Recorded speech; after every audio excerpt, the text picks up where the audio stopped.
welcome to Life's Beating Heart. My name is Matthew, and today I have a pick-a-card style tarot reading for you. So you will be given 4 different options. Each one will be a separate reading. You can choose one that resonates with you the most, or you can choose to watch multiple if multiple are drawing to you.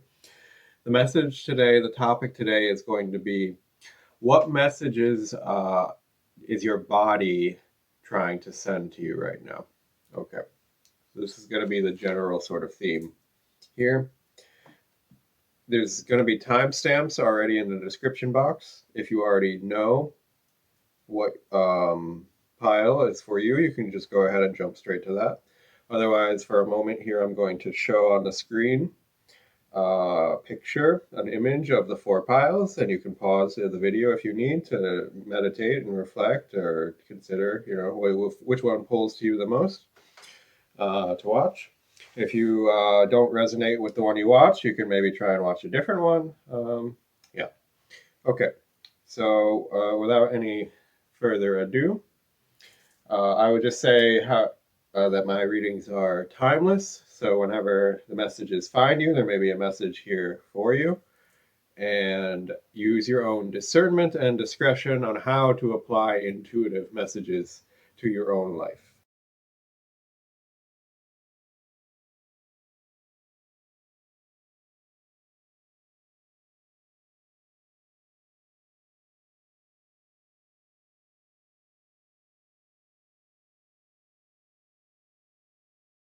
Okay, welcome. Those of you who chose pile number 1 with this hematite stone, I believe it's hematite.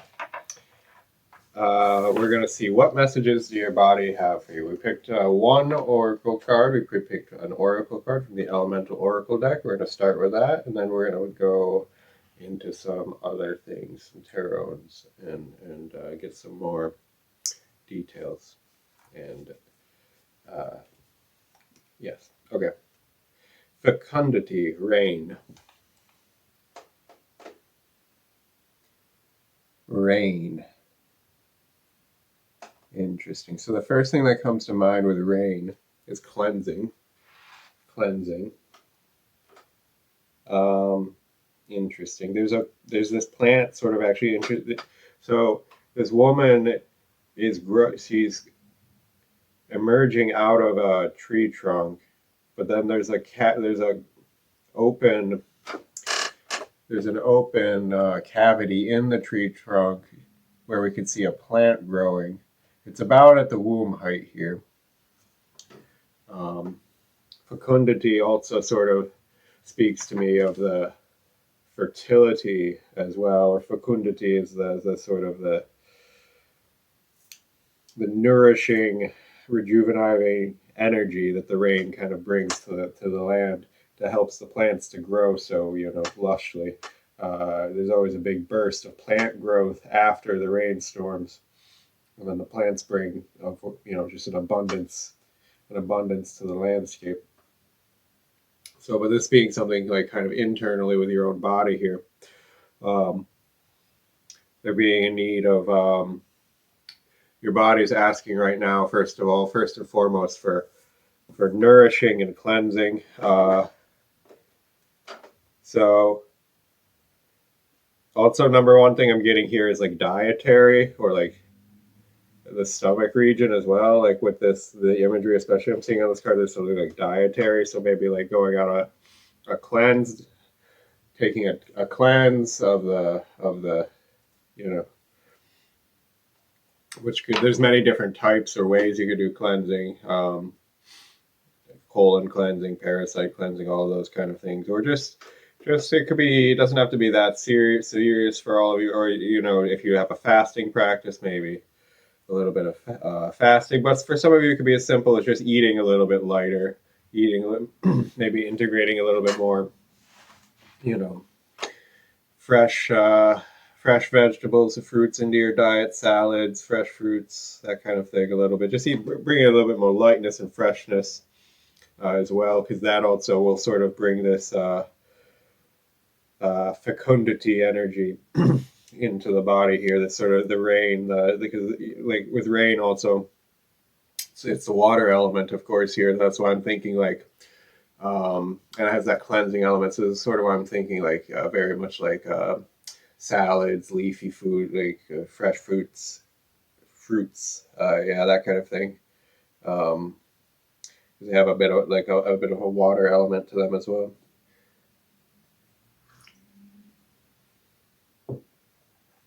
Okay. The rain. So also maybe like if you're in an area where it does rain, next time it's raining, go out and spend some time in the rain. Also, maybe your body could be enjoying that. Maybe that could be something. And feel the rain on your skin. Only you can let it in. No one else. No one else. That kind of message as well here. Interesting. All right. So what I'm going to do next, I'm going to pull some tarot cards to get more messages. What does your body want to tell you right now?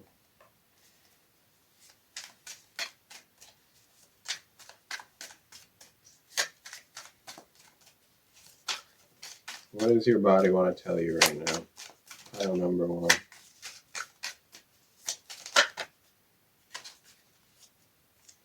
All right, we got 3 cards. We're going to just take these 3 then.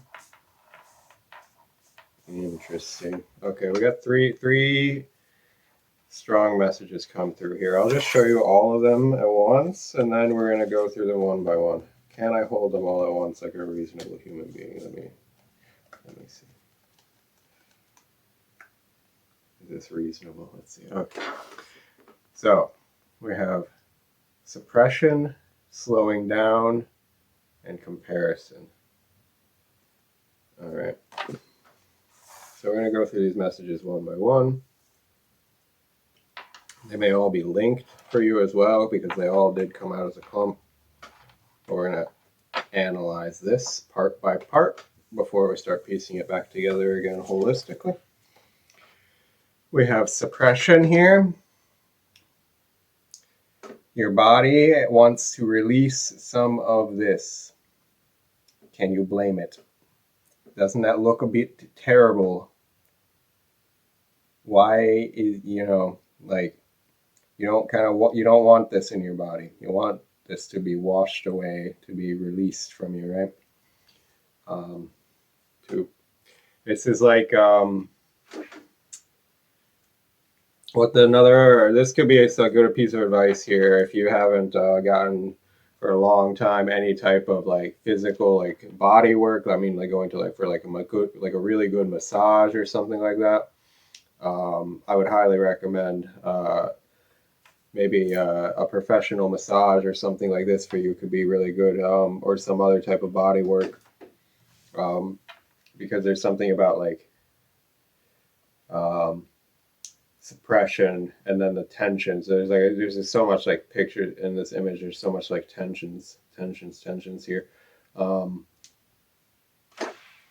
And with the fecundity and the rain card being the original energy here, I'm sort of thinking of this like cleansing energy or this releasing or like bringing this like, yeah, bringing the rain energy into this, where this is like all hot and fiery and like irritated and like tense, like inflamed. This is like inflammation kind of energy. This is like inflammation in the body, tensions in the body, muscle knots, aches and pains that come from also psychic tension. So here's also the thing with the mind-body connection. You also must understand that there is one-to-one correlation always with physical tensions and things and problems in the body, inflammation, tensions, all those problems. They have a one-to-one correlation with psychic and emotional phenomenon, mental, emotional, psychic phenomenon going on with you always. Like there is that mind-body connection and they're reflecting each other. So like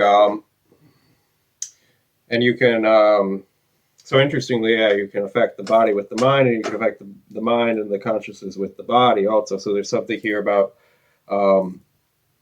getting some body work might help you. But then there's another message here about a little bit like your body's asking you, of course, like overall to just slow down a little bit. Just slow down a little bit.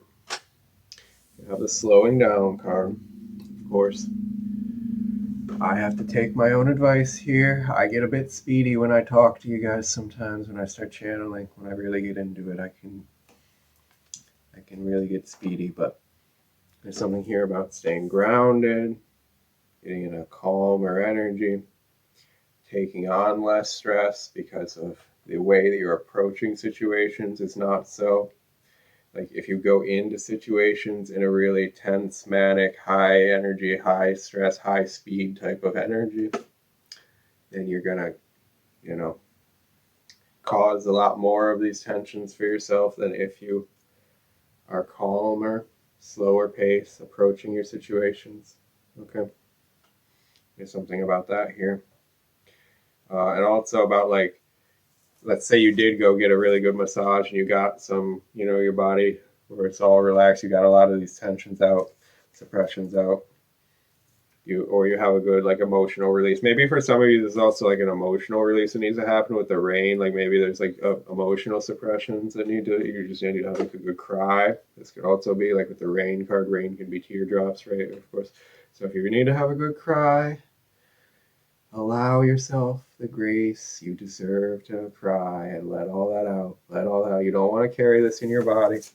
If you can let it out and like release all that, like if crying is what that takes to like let that go, like you deserve that. Allow yourself that to do that. If that applies to you, you'll know. And then on this other side here, we have this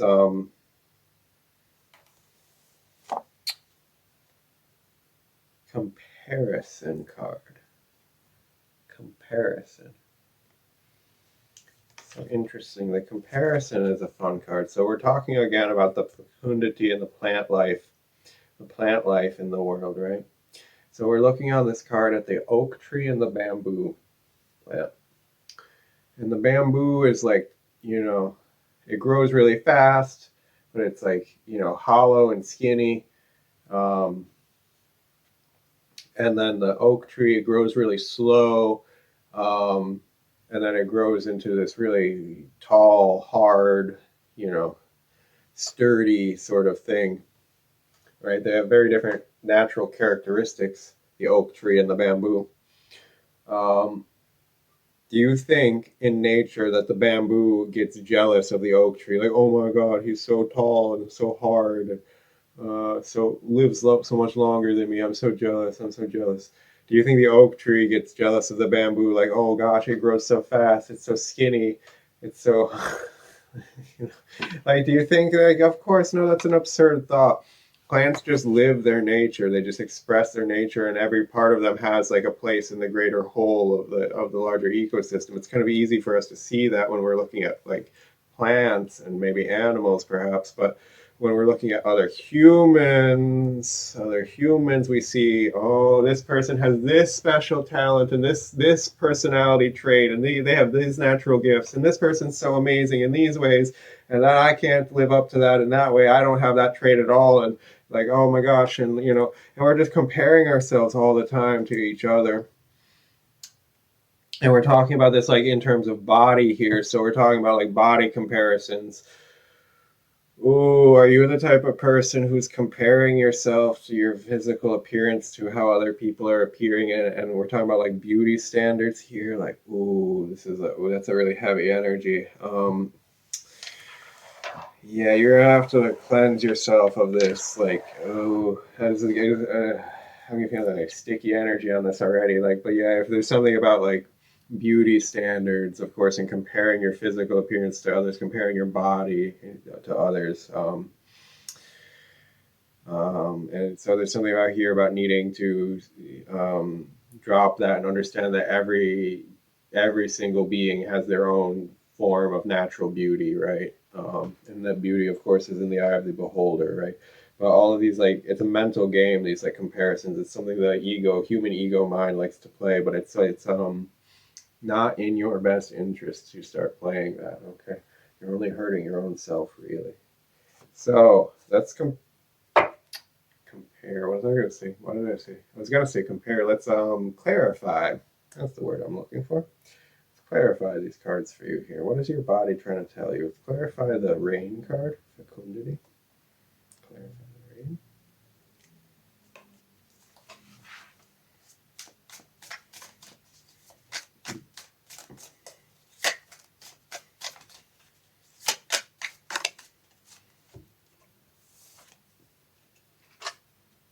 You got the good view.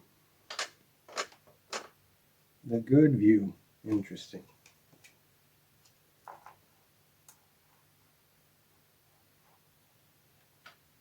So, let me look at that one. If I remember correctly, the good view talks about, yeah, you're close to your goal, but you're not there yet. Interesting. So it's kind of like seeing over the horizon, like maybe you have some goals for your body, or like you've set some health goals for yourself here, especially with this rain, clarifying the fecundity card and the cleansing. Or maybe you've set health goals for yourself. So you can see that the see over the horizon. This is clarifying. The clarifier would be the Three of Wands. So this is the card of like your ships coming in. This would be the card of like your ships coming in. So this is also like interesting. I'm seeing it almost like after a rainstorm, because it's like the sunrise on this card here. But I'm seeing it clarifying the rain. I'm imagining like the rain clouds have stopped, the stormy seas have stopped, the rain clouds parted, and now the sun is coming out, and the ships are coming back into harbor now because the storm is like past. Kind of the rain is done, right? This is kind of what I'm imagining. But there's like a sense of like in that metaphor of what I just said, it's a metaphor, right? And it's more of like the process of like, because the ship's coming in and it for you means like achieving your goals, or like, you know, getting to the thing you're trying to manifest here for yourself. That's what the Suit of Wands here is. So the idea being like they're close over the horizon and they're coming in, but they're not there yet, and it requires more like work or time still.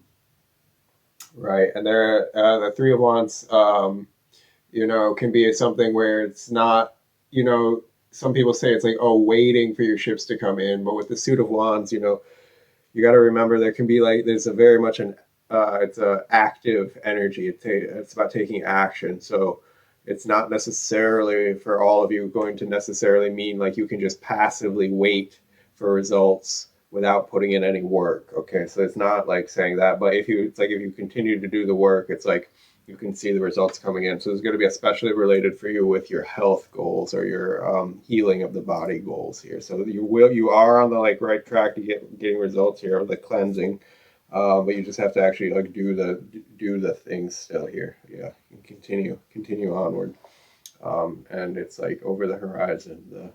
The health improvements are like dawning here. You get the good view, so it's like seeing like the hope. The hope is of the ships coming in there. Anyway, yeah. All right, clarifying next the suppression card.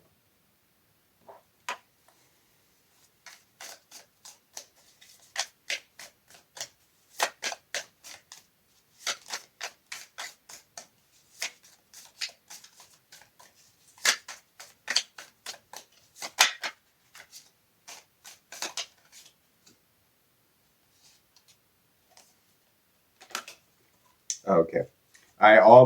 They did jump out, and then like I tried to put them back in, and I was told like no, I have to take those two that almost jumped out. So I didn't want to take two, that was why, but then I told me I have to take two. Sorry. So you have the deep water and the flowering field. Ooh, that's really interesting. Now I see why they wanted me to take those two cards, because the flowering field, we're talking about the rain. We're talking about the rain coming in here. And now we have the deep water, and then the flowering field. Oh, dog. Bro, sis, look at this. It's too real. Look at these cards. The rain, she's standing in a field of flowers, and now we got the flowering field card. You can't make this up. You can't make this up. We're going to have to read it from the book because that's too relevant. So there might be like an extra message here from this little magic book. Let's see. What do we got? The Page of Pentacles. Ooh, this is the Page of Pentacles, the flowering field. This is clarifying your suppression here. Interesting. Find your cohort. The Page of Pentacles stands in a flowering field. There is not one flower, but a multitude. The field will support many. The page is a student at the beginning of her journey, and she, like you, is not learning alone. The flowering field reminds you that you are never alone on a particular path. There are others traveling with you, and much can be learned and gained from a little camaraderie. For those people, find those people and exchange wisdom, expertise, and friendship. You are stronger together. The flowering field will fall in situation to urge you to find people who share your values or are going through the same experiences you are. Avoid rivalry and lift each other up. Interesting. Okay, so there's going to be a message here too about like finding the other people who are on the similar type of healing journey or healing path as you are here, or like releasing these suppressions. Interesting. That's a cool message, actually. So it's something of like you don't have to do it all alone, or like getting like peer support here as well. Yeah, interesting. Like maybe for some of you, the suppression could partially relate to like not feeling like you can necessarily like know who to talk about or have anyone to talk about some of like the things you've been experiencing in relation with your body or your health on some level. Interesting. Okay, and then we're also read the deep water. Okay, this is the Queen of Cups. So, yeah. The collective unconscious, a concept introduced by psychologist Carl Jung, describes a pool of shared mental concepts, including archetypes, narratives, symbols, and inclinations that exist within the unconscious mind of all individuals. Jung believed that these explained patterns of similar narratives, themes, and characters that arise in myths and religions of separate cultures. In tarot, the collective unconscious is represented as a deep water, the pool of knowledge behind the high priestess, the primordial waters beneath the moon card, and the well of inspiration in which the star bathes. In what ways are you comparing aspects of your own life to the archetypal ideal of what you think they should be? What role are you trying to play? As a clarifier, the deep water reminds us to understand and be aware of cultural, or according to Jung, universal, ideas of how stories go and how certain types of people should be. If you are acting out a part, take a moment to analyze why. Okay, so interesting. Wow. So this could be something here about feeling like a certain amount of like put into a role or put into like confined by expectations of, you know, just a certain like way that you should be or a way that you should look or a way that your body should be. Right. And you were sort of going through a process of trying to cleanse and release yourself of those like ties that bind you here. Interesting. Interesting. And I can't help but like notice with the, okay, well here, I'll just show you this first. This is what we got. But yeah, it's like you're trying to release yourself of those ties that bind you somehow on some level with this suppression card.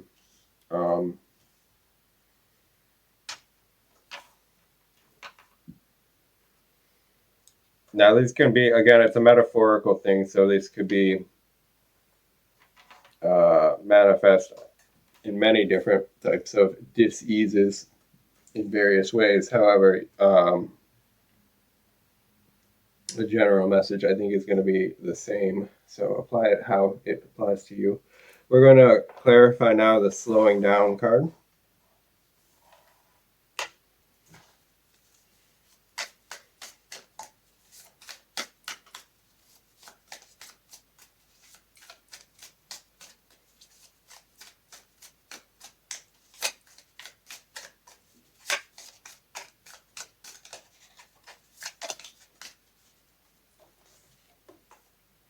Okay, you got the spilt cup.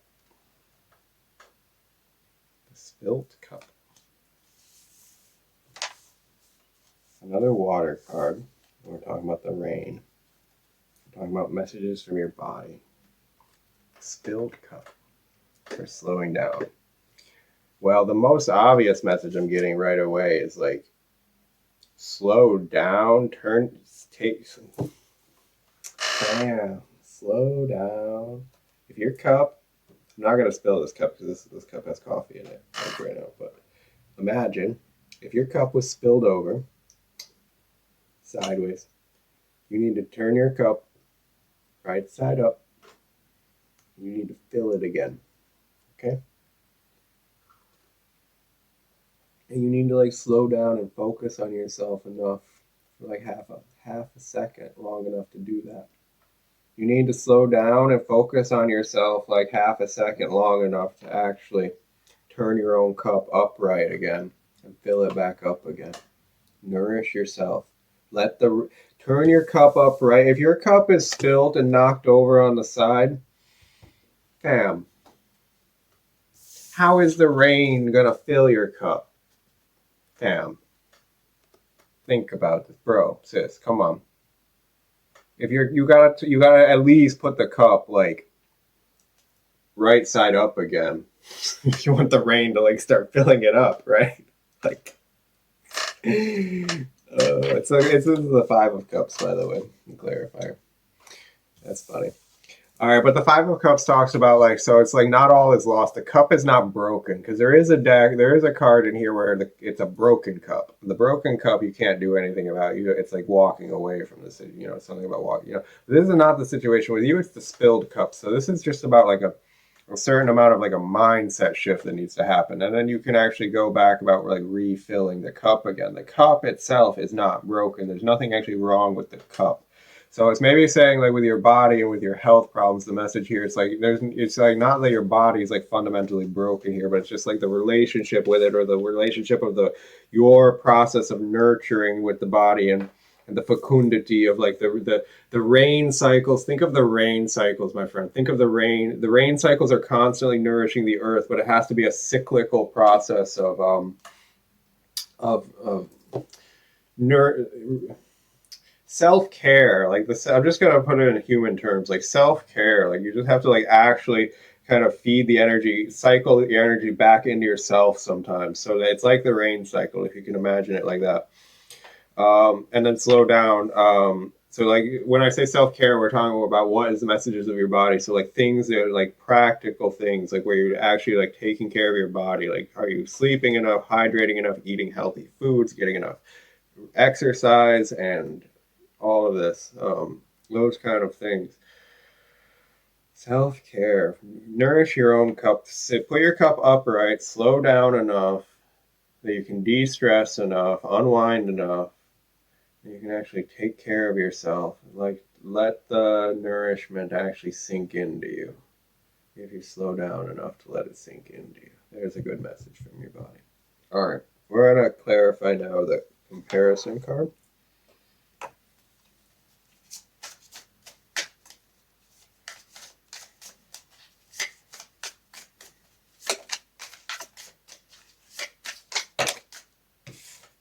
That's too many cards. One, please, one. Whoop. That's too many. One. No.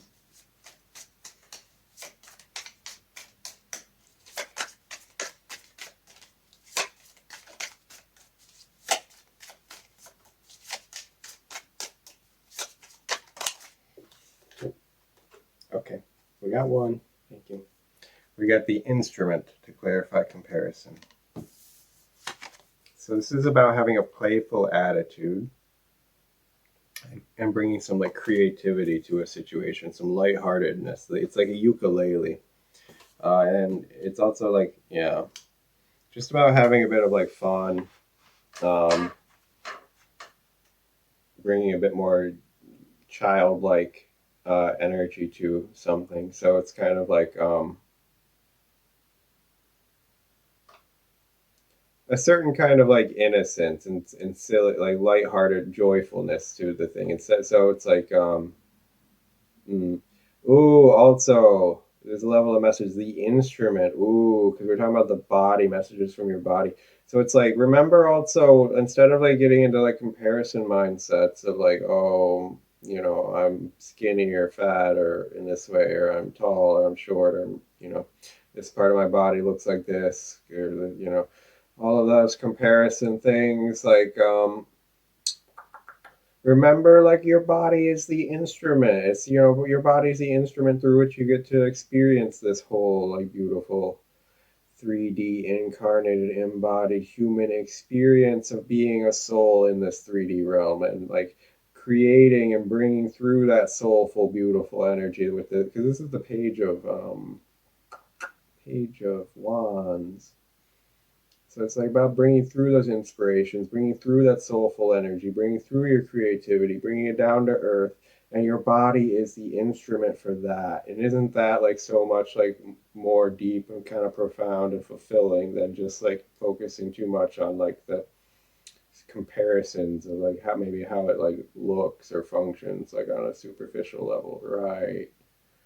So we don't want to be doing that because maybe that's kind of keeping you stuck and limited in your expression here and feeling more bad about yourself than you need to necessarily.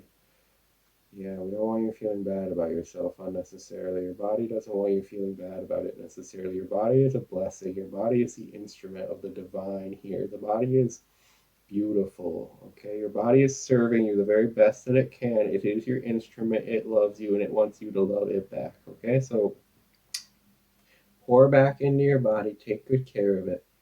Give it the love that it deserves. Remember that it's the instrument for you. You can learn how to play your body more skillfully like an instrument as well. Like maybe self care and healing and all of these sort of things here.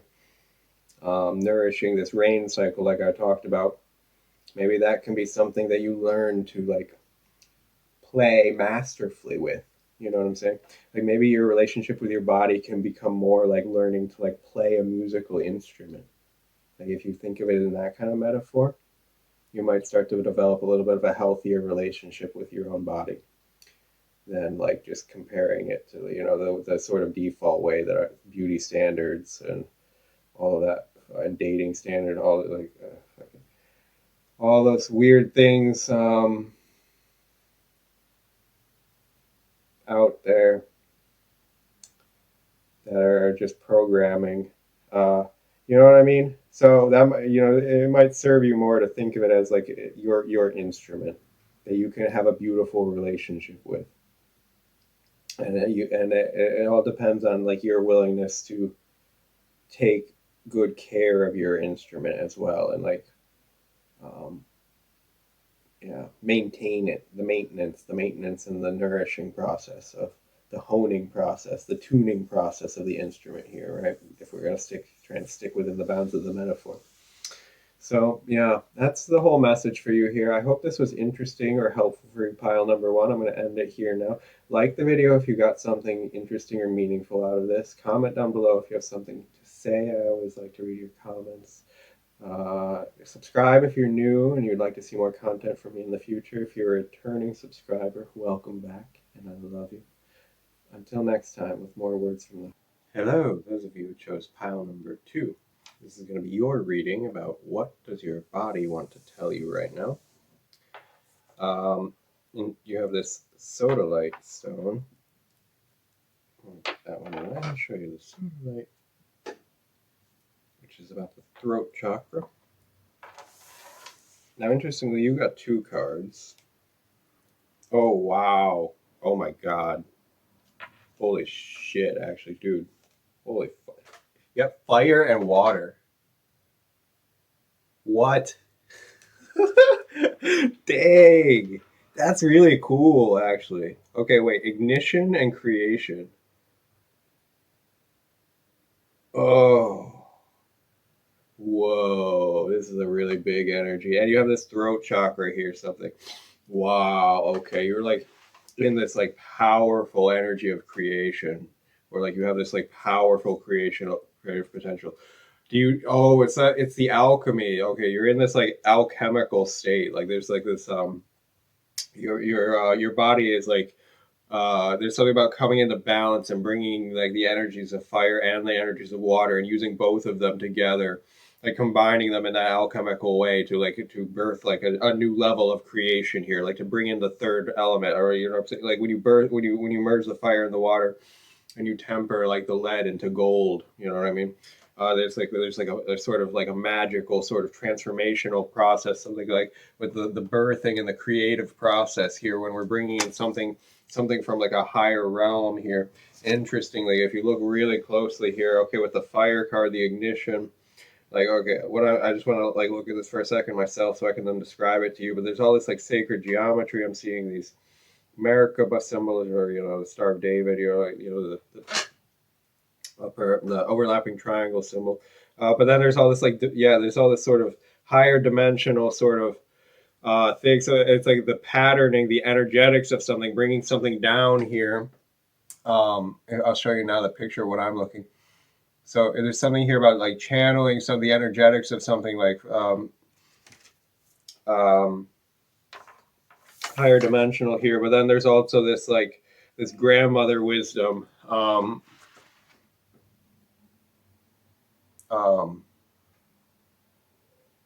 hmm, this like she's also like a creational force herself. Like she's this is like the source of life itself, right? This is creation itself. This is life itself. Water, the source of life, the source of creation on this planet, right? But then like fire is like this divine spark that we can like bring down into it to bring things from heaven into this like material creation, and you're like balancing both of these things. This is like perfect like yin yang of the fire and the water, balancing the masculine and the feminine elements and using them harmoniously to like create something, to burst something here. I want to look real quick for you at the book. I'm not going to read the whole thing. I just want to read the key words here. uh, it says live your passion, allow your spirit to drive you forward. Don't overthink the situation. Now is the time to innovate and take action. Be a lighthouse for others or find yourself a mentor. Okay. Yeah. So this is about like living your passion, following your spirit, what's inspiring you, like taking those inspirations and running with them. Like, don't, not overthinking it, just sort of like being spontaneous a little bit with the fire energy and just sort of like starting this like Ace of Wands, like action taking energy. Your body's sort of like wanting to like birth something, to like go with a creation here. um,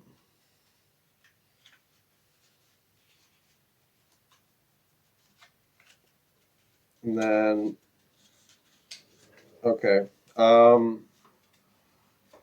yeah, flow forward with grace and confidence. Be true to your emotions. Do not allow yourself to become stagnant in your ways. Creation is your birthright. Consider what is vital to your happiness and ensure that you seek it. Mm. Flow forward with grace and confidence. So there's something about like being in your creative flow as well, and being true to your emotions, allowing yourself to express your emotions and being true to them. Mm. Not getting too stagnant. Being in a flowing energy here for sure, and pursuing your happiness. I'm inclined to show you this as well, real quick. This is a festival ticket, a ticket for head change, a ticket to, head change your head. Admit one. It says June 12th, 13th, 14th. So this is a timeless message. So only take the dates, the numbers, like if they resonate with you, depending when you view this. But it says it did. It wasn't planned to show this to you. June 12th, 13th, 14th, and this was from 2015. But it doesn't. I don't know. Is that relevant or not? Yeah. Anyway, so. Head change. There's a ticket to head change here. So there's something here about like your body wanting to like this alchemical process it's undergoing here to bring in balance, like the masculine and the feminine elements of your being here. Interesting. We're gonna use this deck for you guys, maybe. Yeah. All right. I'm gonna pull a couple cards from here for you to clarify. Or to add more details and context, rather, first.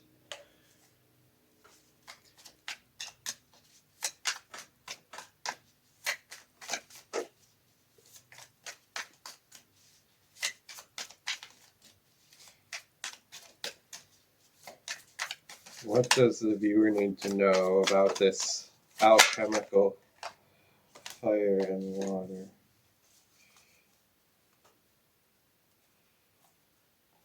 Okay, we're going to take those two that want to stay close enough to falling out. So we're going to take these two. So we have the Wheel of Fortune and we have the Seven of Cups.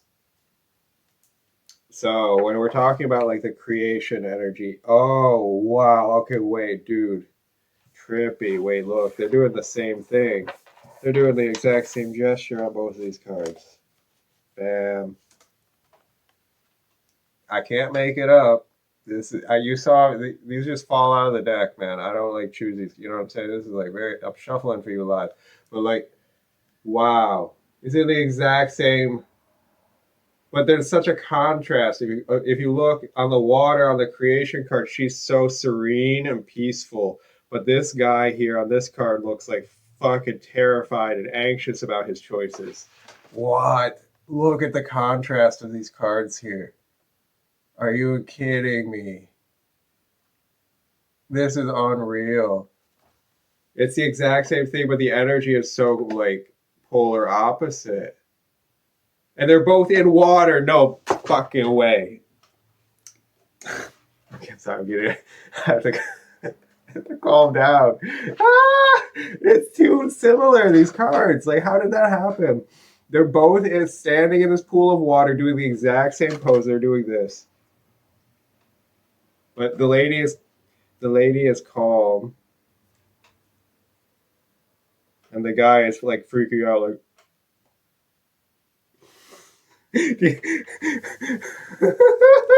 for real though. What is happening? That's the exact same sort of thing. Hey bro. Alright, sis. Bam. Alright. And then you got the Wheel of Fortune. So this is like taking control of your own destiny, because we got on the side of the card here, this is vice versa tarot, it's double-sided tarot. So this is the magician taking control of his own destiny. So this is like what you got to step into here. It's like you are the creator. You got to like step into being the creator. You're not this terrified little like what the fuck is this shit ass like fucking anxious little ball of fucking I don't know what's going on. I'm frightened by all the choices. I have so many cups. I have so many things I can create. Like no, you are the creation. Like you are the creator. You are the ignition. You are the fire. You got the fire. You got to follow the fire. Bring in the fire. You know what I mean? Like if you're, if you're like swamped, if you're like too swamped on the water energy and the Seven of Cups to the point that you don't like know what shit to choose from, like you have seven fucking like thing, you have so much like creation of energy in you that you have like seven different options of anything you could be doing at any given time because you just got like, and you're like, what do I ever choose to do? It's like you use the fire, the direction comes from the fire. So you got to bring in that element of it, all right? Like, and that's how it's like the magician is always like using the skillful means. The magician is the alchemist, right? That's the energy of like what we're talking about the balancing of the energies, the conscious like sort of integration of the thing and moving with the flow of the thing, of the life, of the cycles. The magician also has the part of his magic is that he knows how to move with the flow of time as well. And then, you know, there's times and there's just natural cycles, there's natural law, natural time. And if you understand as a magician, if you also understand the natural flow of things, you learn to move with the flow and go with the flow and understand the times for creation and action, the times for the fire, and then the times for also like rest and rejuvenation with the water. Like you can also take a little bit slower times. There's times where you need to rest and rejuvenate, maybe go into like, you know, hibernation or, you know, sort of, you know, and different types of like periods, right? There's just natural cycles to things, and the magician knows how to flow with those things and work with those things and balance those things, balance all the elements that need to be balanced. But there's like, with the seven of cups here, there's a sense of someone getting like a little bit stuck on the. Oh my god, I can't stop looking at these two looking exactly the same ass fucking shit at me. Oh my god. Killing me with these cards today, guys. All right, hold on. I want to bring out clarifiers next with the ignition card. We're going to start by clarifying the fire. Team fire. Ignition. Hot and fresh out the kitchen.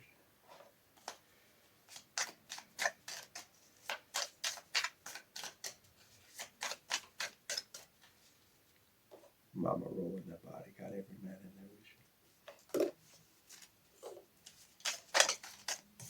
All right, you got the. We got the ill-gotten swords. Ooh. Ooh. Interesting. The ill-gotten swords. That's the 5 of swords. The 5 of swords. So there's something here. Pyrrhic victory is punishment enough. Yes, a hollow victory is punishment enough, right? In the 5 of swords, we do not applaud the victor. They are a heel, winning without honor, perhaps even though through cheating and deception. If you have been hurt by someone like this, you may wish for vengeance. Perhaps you'd like to make them feel as bad as you do. But what will revenge really accomplish other than increasing the net total of hurt in the world? Ill-gotten gains remind us that getting even rarely teaches anyone a lesson or improves the situation, and most often leads to a cycle of reciprocal attacks that is hard to break. It is extremely difficult, but often the best thing to do is accept how things are and allow yourself to move on. When appropriate, look to systems of transformative justice that address the root of the problem to lessen further violence. Mm-hmm. As a clarifier, the ill-gotten gains lands where it urges to seek emotionally healthy ways to deal with our grief, hurt, and anger. What responses will actually help the situation and what responses will only add to the harm? All right, so that's an interesting clarifier to get on the fire. So there's something about like maybe for you on the masculine side or on the fire side, there has been lessons, or still perhaps for some of you are, depending, take this how it resonates. But there's something on the masculine side about the fire and using the fire as a means of like getting revenge, or like fighting fire with fire, or like feeling that when you get burned, like you want to burn them back, or you want to get vengeance or revenge, or like something about like when you get angry, or like when you get angry you can like lash out, and just because you know this about yourself, or this has been a part of your energy, or something that has like been expressed through you before, and it's part of your like and maybe like you want to, you know, maybe you're a person also who has like certain morals, or certain, you know, you want to like a higher certain, like hold yourself to a certain standard, maybe, you know, so there could be like actually depending, this could be for some of you at least, take this if it resonates, but like a on the masculine side, or on that side of expressing that fire, like a sort of hesitancy, or like a, you know, like something, so some certain times like needing to, what would I say, like the that you don't feel comfortable almost necessarily to express the fire because like you're afraid to like hurt someone, or you know what I'm saying. So that could be like some of you as well. There could be like a blockage on that side perhaps. It could either be, yes, either like so for some of you it's going to be, take this as it resonates, but there's like a dual message of like, it could be on one side of like the lashing out and hurting people, something, or then on the side of like not using your fire enough because like you're afraid of like sort of. But there is a generally a message here of like turn the other cheek. Like, turn the other cheek with the fire energy. I'll use your fire energy for creation, not destruction. I guess that would be the overall like advice. Use your fire energy for creation, not destruction. Okay. Hold on. We're gonna clarify the water card next.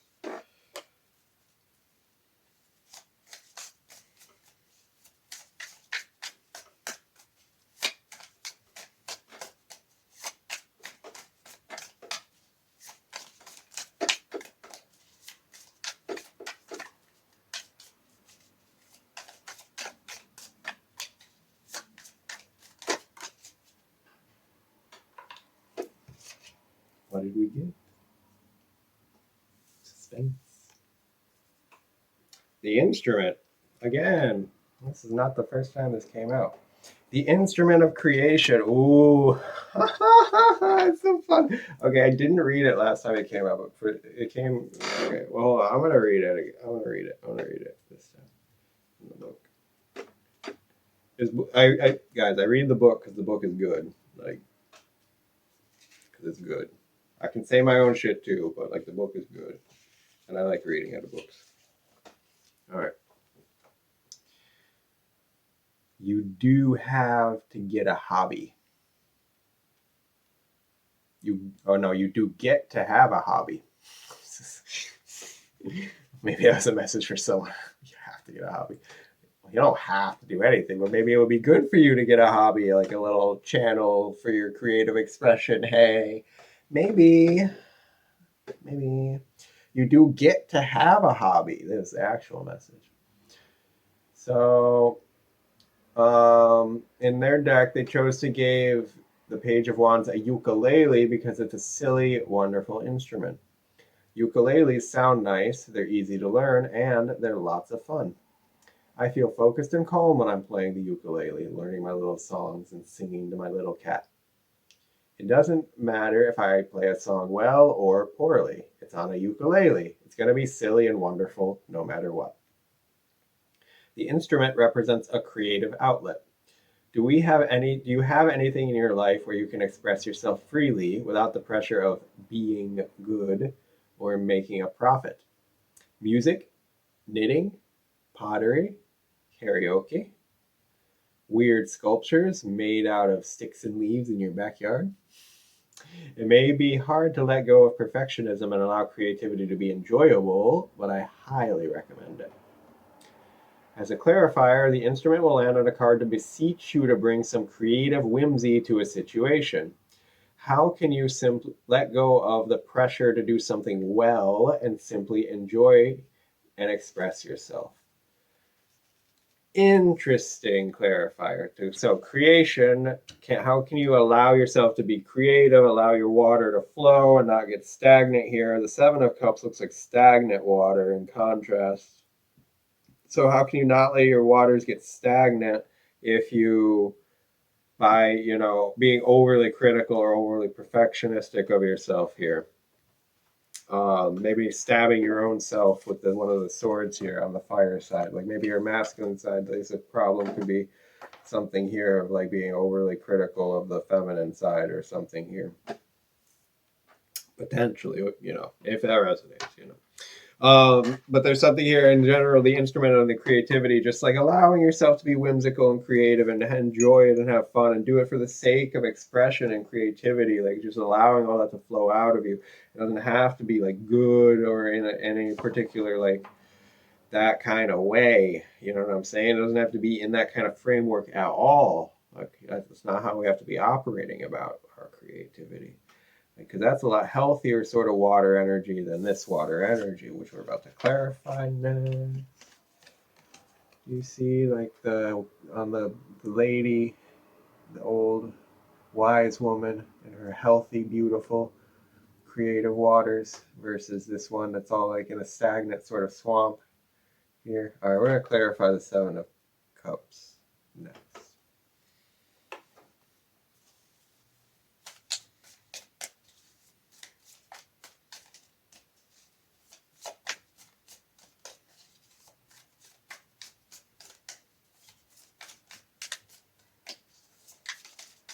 Clarify the Seven of Cups, please.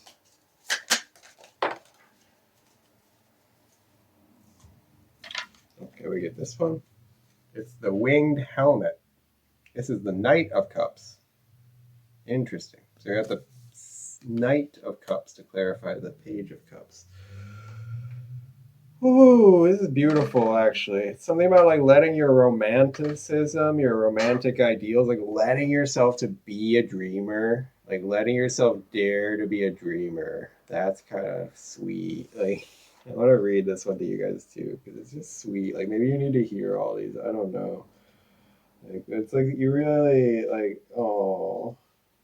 I love this one because I'm so sort of like romantic idealist dreamer too. Like this is so like personal to me. This one, like this may as well be a reading for myself. Like to be honest, like I really resonate with this one with the fire and the water balance and like you like literally if you look at my intro video that I made for if you go back to the very like 10 seconds, first 10 seconds of this video in the animation, there's the fire and the water coming together.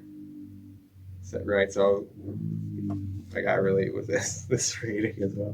But I want to read this Knight of Cups to you as well. The Winged Helmet says the higher graces of imagination. As I'm saying this, there's a motorcycle. I don't know if you could the mic probably didn't pick it up. There's a really loud motorcycle on the street outside. And there's a motorcycle helmet. It's the Winged Helmet. It's like kind of like Mercury almost kind of reminds me of energy as well, or like interesting. The higher graces of the imagination. Arthur Waite, author of the Rider-Waite-Smith Tarot, describes the winged helmet on the Knight of Cups as referring to the higher graces of imagination. The term highest graces means to be exceptionally favored by the divine, so we may interpret Waite's description as an imagination so great it seems to be a gift from heaven. Ooh. The winged helmet invites you to embody the dreamer. The dreamer sees the world not as it is now, but how wonderfully it could be. The love that they could fall into. The art that they could make. The beauty that we could live in if we all just believe. Now it is time to believe that a better outcome is possible and to imagine what that outcome could be. As a clarifier, the winged helmet will fall on a card to encourage optimism and imaginative problem solving. Close your eyes and imagine if it all turned out right. What would that look like?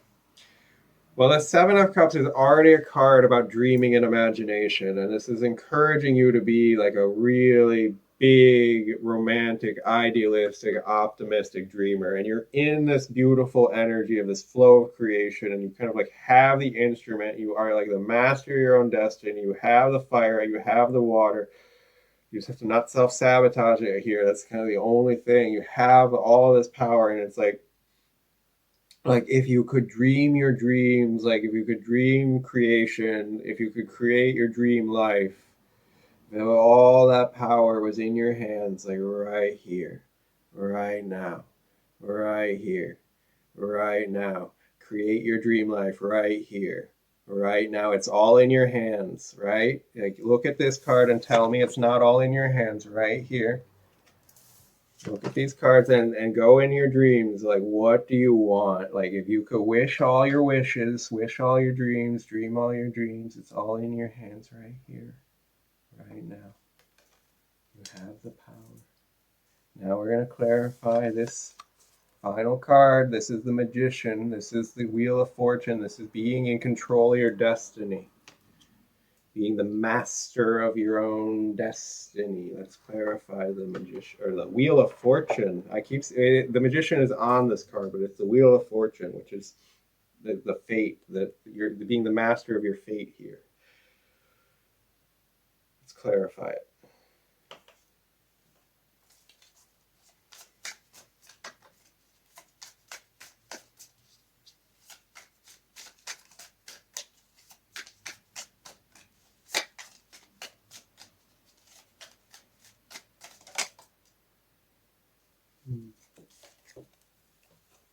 potted plant.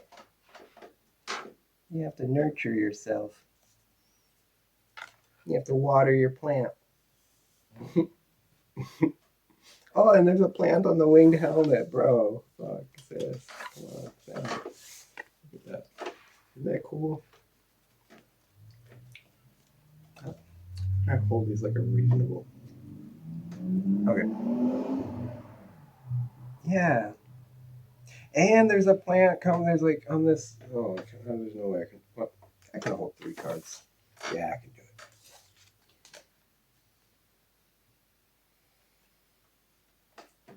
There's also like a plant coming straight out of the guitar, out of the ukulele. There's like plants growing. But yeah, there's something about like watering them. You see? Because the potted plant's being watered. The potted plant is being watered. You gotta water your own plant. It's the 6 of Cups, by the way. So, but it's like about that like nurturing energy, but it's like kind of clarifying is about like giving it yourself. Here, especially, it's like, because it's also the 6 of Cups. It's also saying like there can be a side message for some of you about like looking back to your past and your limiting beliefs and your traumas, or just like understanding how your past has affected you, affects your like mindsets and all that stuff. Like, and you have to have done all that work here. But like you might like I'm sensing for most of you that's like already like to the point you've done that, because it's like what I'm seeing, it's like for you're this person who's like the plant's already grown or whatever. You're still like watering it daily. You're still taking care of it, but you're actually kind of like in this like pretty advanced stage of this. Like this is sort of what sense I'm getting from you here.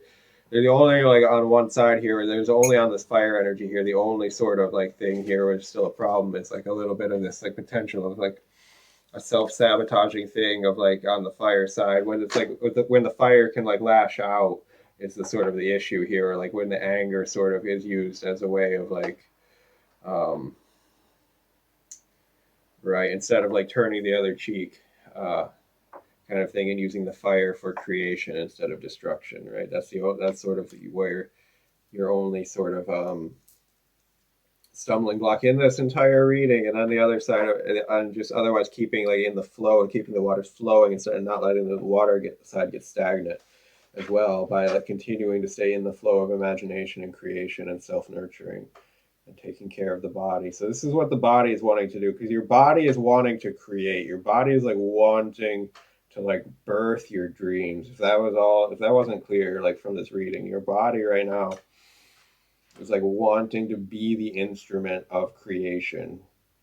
That's kind of like what I'm getting here. Like your body's like wanting to be this instrument of divine creation, like the highest imaginational realms or whatever, with this winged helmet here, and like bring it down to earth with this potted plant.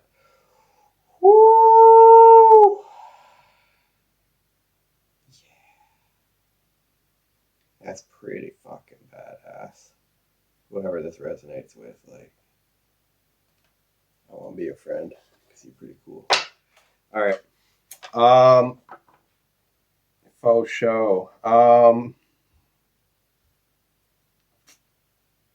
It's just really beautiful energy. Like, I don't even want to stop the reading, but I think that's all the messages here. So I'm going to stop the reading. And thank you very much. Click the like button if you got something beneficial out of this reading. If you enjoyed it in some kind of way, comment down below if you have something to say. I always like to read your comments. Subscribe if you're new and you want to see more content from someone like me. And if you're a returning subscriber, welcome back. I love you. And that's all for now. For more words from the heart. Until next time. Talking too fast. Until next, slow down. So, until next time, for more words from the heart. Hello, those of you who chose pile number 3. This is going to be your reading for what is your body trying to tell you. So you got actually 2 oracle cards. Oh yes, by the way, you have this clear quartz crystal. I believe it is quartz, like polish.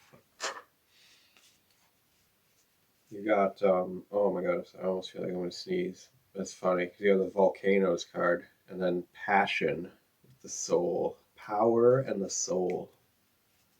Wow, that's a really powerful combination, actually. The power of your soul. Your body wants to talk to you about the power of your soul right now. Interesting. Or like your soul is like trying to explode forth here. Like a volcano eruption, a volcanic eruption of soulful expression, soulful essence, soulful embodiment, because we're talking about the body. What? Interesting. A volcanic eruption of your power, but it's like from embodying your soul, from living your passions, all you like access your power. Do you understand? Oh, it's not that book. Hold on. Oh, where's this? This book. Yes, interesting. Okay, let's see. So with the soul, it says, "What is the spark that lights you up? The divine lives within you. The divine lives within you." Let that sink in. Consider your motivations carefully. Know where your resistances lie. We all have more than one purpose in life, and having a passion makes us feel more alive. Mm. What are you really passionate about? What lights your soul up? What awakens your soul? And then with power with volcanoes. Old grudges should be released and let go. Forgiveness is needed here. Heavy energy hurts us should we hold it for too long. Allow your anger to flow through you rather than saving it all up for an explosive release. Reformation may be necessary. Sometimes the greatest powers are hidden from view, and you have the power to create or destroy. Okay, interesting. There's a message here about anger, heavy energy, or holding on to grudges or resentments or pains from the past as well. Or holding on to your anger, or bottling up your anger. Ooh. Hey, also for some of you, if you felt drawn to it, if you don't, then don't worry about it. But pile number 2, the previous pile, almost had a similar message with this. So this similar theme going on, or something with something about like the creativeness or the passion or their soul essence or their creative essence coming through. But then also on the fire side, there's a message with fire and also something to do with like expression of anger as well. So there may be a correlation there. If you feel drawn to watch that one as well. If not, anyway, we're going to continue now with the talking about this. So there's something about the a need for forgiveness and letting go here, because holding on to anything negative is eating away you more than at a certain point, like holding on to anger for things that happened to you in your past, like still holding on hurt and anger towards those people. At a certain point, it's boiling you alive inside. It's like holding lava in your belly. Like you're just hurting yourself more, and holding the lava is not hurting them anyway. It's not even affecting them. They're just off living their own life. Like and now you're letting like the thing that happened in the past like keep this lava alive that's like burning away in your belly. So that may be a message for some of you, that the forgiveness and letting go is for your own self. It's for your own healing. It's for your own like cleansing, right? And yeah, it'll help you also to access your power better if you just like let those things like flow as well, because your soul is trying to come through here. So I'm taking this deck for you, this Osho Zen Tarot. We are going to get some context and details for you here. Angel, spirit guides, ancestors. What are the messages for this pile number 3 viewers here today?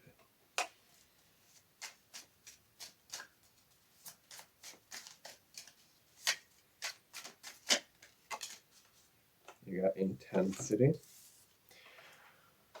Oh, doesn't that go well with the volcanoes? Oh, doesn't that go well? Oh, I'm loving the alignments on the cards today. This shit is magic. Fucking magic. Look at that. Intensity, volcanoes, fire, double fire. Knight of Wands, and it's pointing the intensity. The arrow of the intensity is moving towards the volcano. Are you kidding me? I can't make this shit up. You see me shuffle these cards live, y'all. Like this is like I can't like this is spirit. This is spirit. I don't claim any of this. This is spirit. All right. There's an intensity. There's like a power. There's like a fire building. There's like a passion here. There's a passion and an intensity and a power, and it's building, and it's like inside of you, and it's like you wanting to be expressed. It's wanting to. It's if you don't express it, it's gonna like explode the fuck out of you. Do you know what I'm saying? Like, do you feel it? Like, oh, okay, look, and like with the eye, and there's something. The eye, there's like an awakening here. There's like an awakening. There's like awakening to your soul. It's like the soul. It's like if your soul, like if the power of your soul becomes so fucking intense, like if it's like bursting up inside of you, like what are you gonna do? Like what are you gonna try to fight that? Like why would you resist? Like you like why resist? Like why resist? Resistance is futile. Like you just have to like live your passions, be the soul, like bring the soul into the world. Even if it's fucking intense, like who cares if it's intense? I'm being a little bit intense right now when I'm talking to you. Is this hurting anyone right now? I'm just talking, but it's a little bit intense. But I'm bringing some power into my voice. I'm bringing some passion into my words right now. And I think like this could be something that you can bring it a little bit in touch with yourself here. That's kind of what's wanting to come through, and sharing on the bottom of the deck. So it's something about sharing all of this, sharing the bit of your intensity, sharing your soul, sharing your passion, you letting your power like being in your power, stepping into your power. The intensity was like moving towards the power. Okay, do you see? Whew. All right, I'm gonna take a breath. I could just shift right back out of that again, but we're gonna calm down. We're gonna bring it back down like 2 decibel levels here for a sec. We're gonna bring another card out. Oh god, guys, fuck me.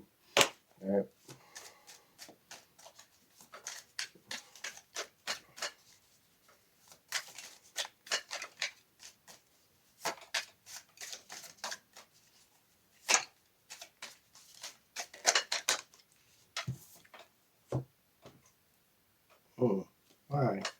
Why? We have guilt. I'm gonna pull one more. Schizophrenia on the bottom of the deck. Something about like an indecision of a choice, or being able to act with guilt, or like, oh, do I let go in this way or do I let go in that way? It's like, oh, either way you gotta let go. It's like, I don't know what you're gonna do. I don't know what you're gonna do. I don't know what you're gonna do. I'm gonna put those together. They look like they go together. Hold on. One more card.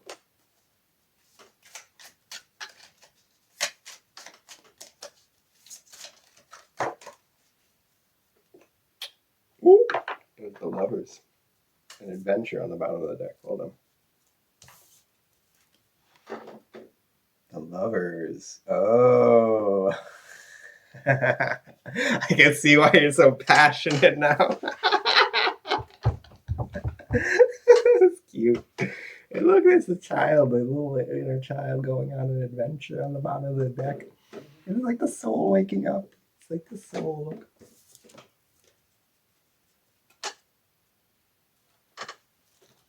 I'm not gonna hold the whole deck like a lunatic. Hold on, I'll hold this like a reasonable human being. Okay. You see the adventure and the soul. This was the bottom deck. I'm not gonna keep this one. I just want to show it to you. It's like this, like the little inner child going on the adventure. The soul waking up.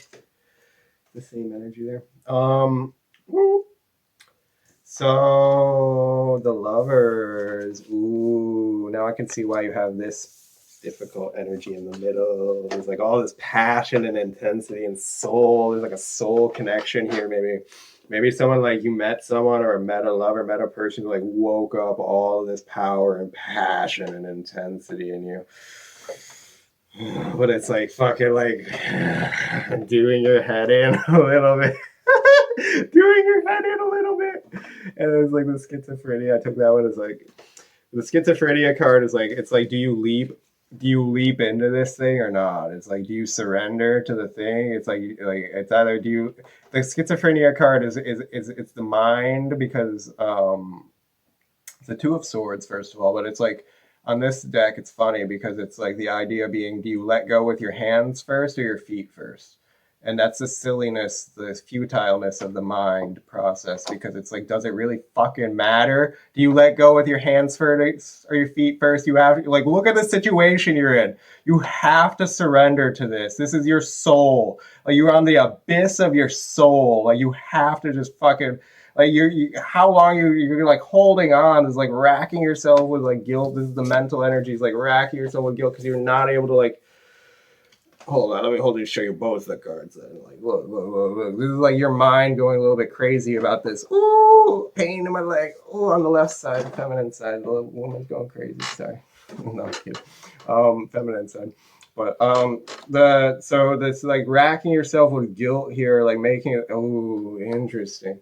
Like, yeah, the own thought process, but it's like, can you just surrender to it or not? Is like kind of the thing. It's like, can you just like take the leap or not into the intensity or not? The fucking volcano.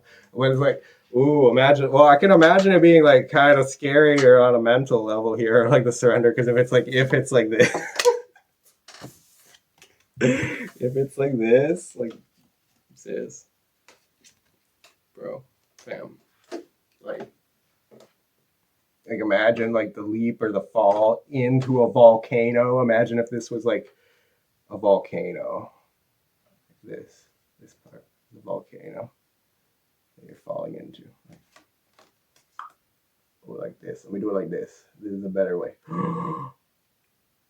Look at me. I'm so brilliant. Look at me. Hold on, let me show you. Imagine like you're trying to fall into that volcano. I get it. Why? What the? If this is like what it's like,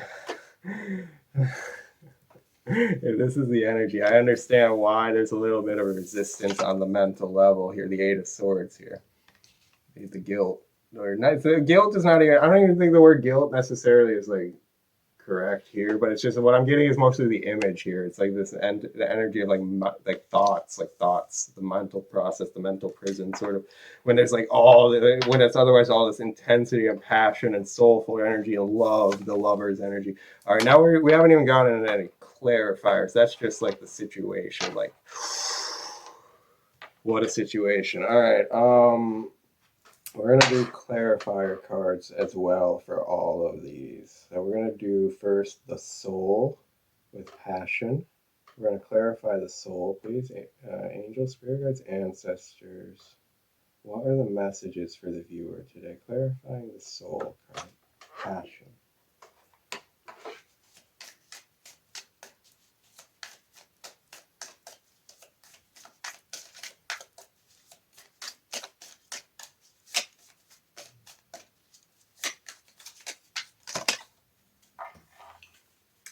I'm gonna take this one and not the other three.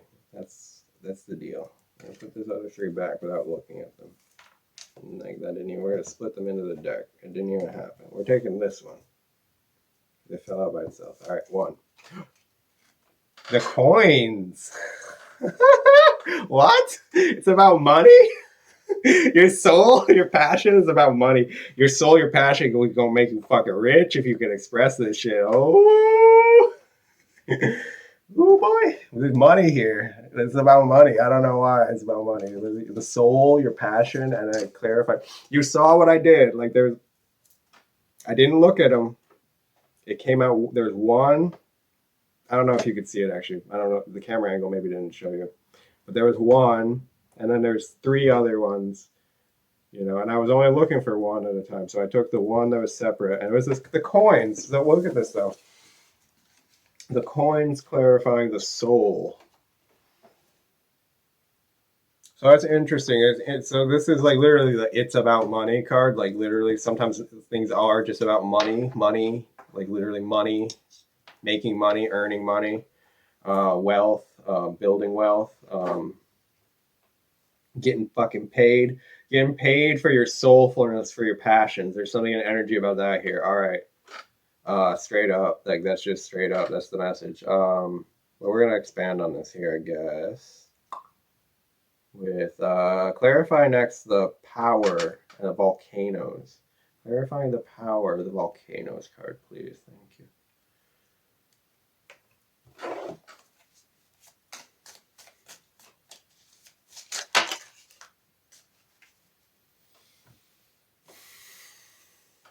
Yes. I don't know if you saw that, but 2 cards flew and landed face up. They landed face up exactly like this. I'm about to pick them up and show you, just like this.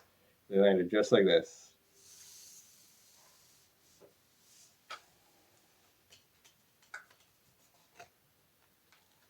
The helping hand and the battered sword.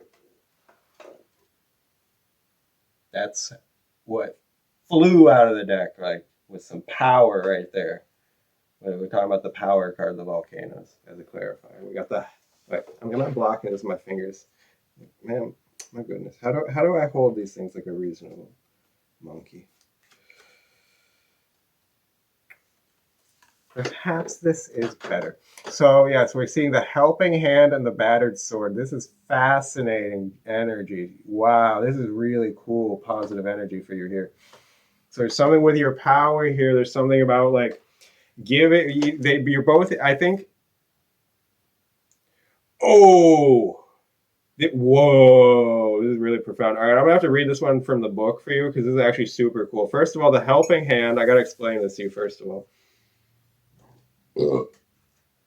I'm sorry, please excuse me. This is really intense. This is really intense reading. Please have mercy on me. The fucking, it says intensity. It says intensity, please. It's not me, it's the energy, please. Like, it's fucking intense, but like, I got it. But look, this is the Queen of Swords. Look, bam, bro. Look, sis. Look, it's the Queen of Swords, sis. Like, this is what this card is associated with. I know the helping hand, you might not think. I think it's actually really interesting. That's why I want to read it to you from the book, because it's really cool idea that the Queen of Swords, on one hand, the Queen of Swords, so interestingly, although on one hand she's holding the sword, okay, she holds the sword in one hand, she cuts shit out, she's brutal, in that way. And she's fair and just. The battered sword, by the way, represents the justice card. But this is interesting how it came out, because this helping hand is the Queen of Swords. And in the helping hand, it speaks about this, exactly this thing, how the Queen of Swords holds the sword in one hand, or this could be the sword for it, this mic can be the sword in one hand. She holds the sword in one hand, and then the helping hand with the other. Okay? So even though she's the Queen of Swords, and things that are not healthy or not serving her, she will kind of mercilessly sort of, brutally sort of cut those things out. Like if something's unjust, unfair, corrupt, toxic, anything like that, violating her boundaries, anything like that, she just sort of, brutally fucking cuts that shit out. Like, not afraid to use her sword, that Queen of Swords. So that's really cool metaphor. I think this might be the only sword in the deck too, so it's kind of doubly cool how 2 cards flew out with force face up. You got the Queen of Swords card with, on one hand, showing you've got both hands of the Queens of Swords on your power. This is clarifying your power. So this is why I'm like going so deep into this for you, because your power is this kind of Queen of Swords power here. Your power is this justice, Libran energy power here. Your power is your fairness, your generosity, and your equanimity, and your sense of values, and your morality here, like your higher purpose here. Like this is your power here. Like this is where you're coming from, this Queen of Swords. So there's something with the helping hand. The helping hand, she even though on one hand she's cutting out all the bullshit, on the other hand she is generous to like people, and that helps those who are deserving of help, and those who are really in need. Like she's there to help them, and she gives her wise counsel, and uses her knowledge and expertise to be this like powerful helper. And extends her generosity, and with a star in her hand, she's like creating this for like helping other people, almost to like make their dreams come true here, some in a way, which is really fucking beautiful, bro, sis, fam. Oh my god. Hold on. I want to read it to you. I swear to God, I want to read it to you so bad right want to read you so bad, baby. Stop. All right. In her right hand, generosity and assistance. The helping hand, the Queen of Swords, generosity and assistance. Yes. In her right hand, the Queen of Swords holds a sword straight up, a symbol of truth and clarity.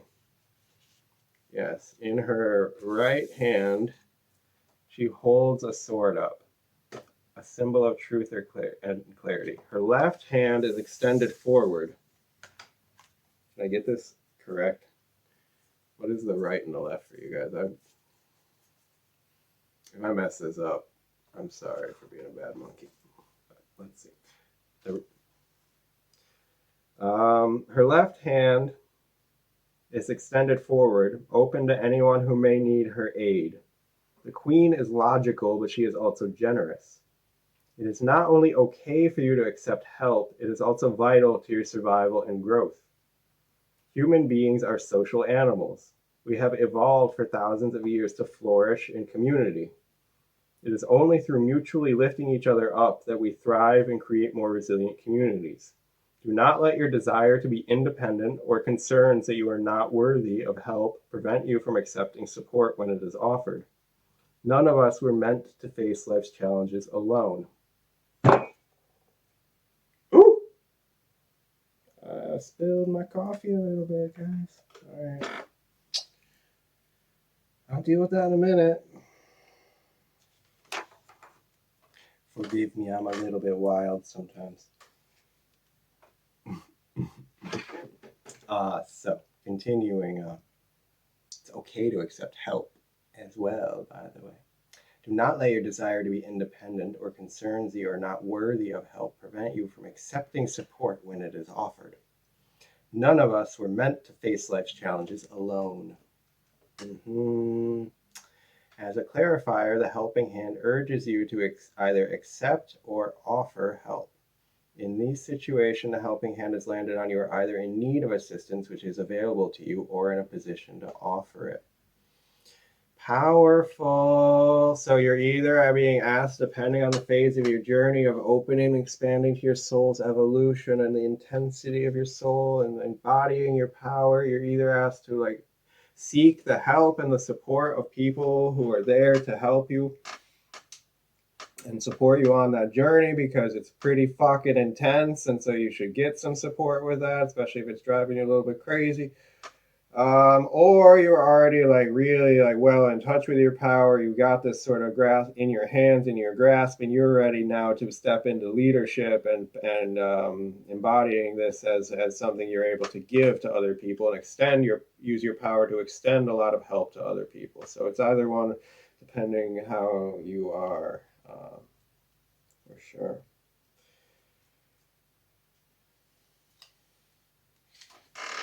All right, and now we're going to read the other card because these seem to be very important to read. The battered sword, justice. The brutal truth. Let's say it like that. The brutal truth.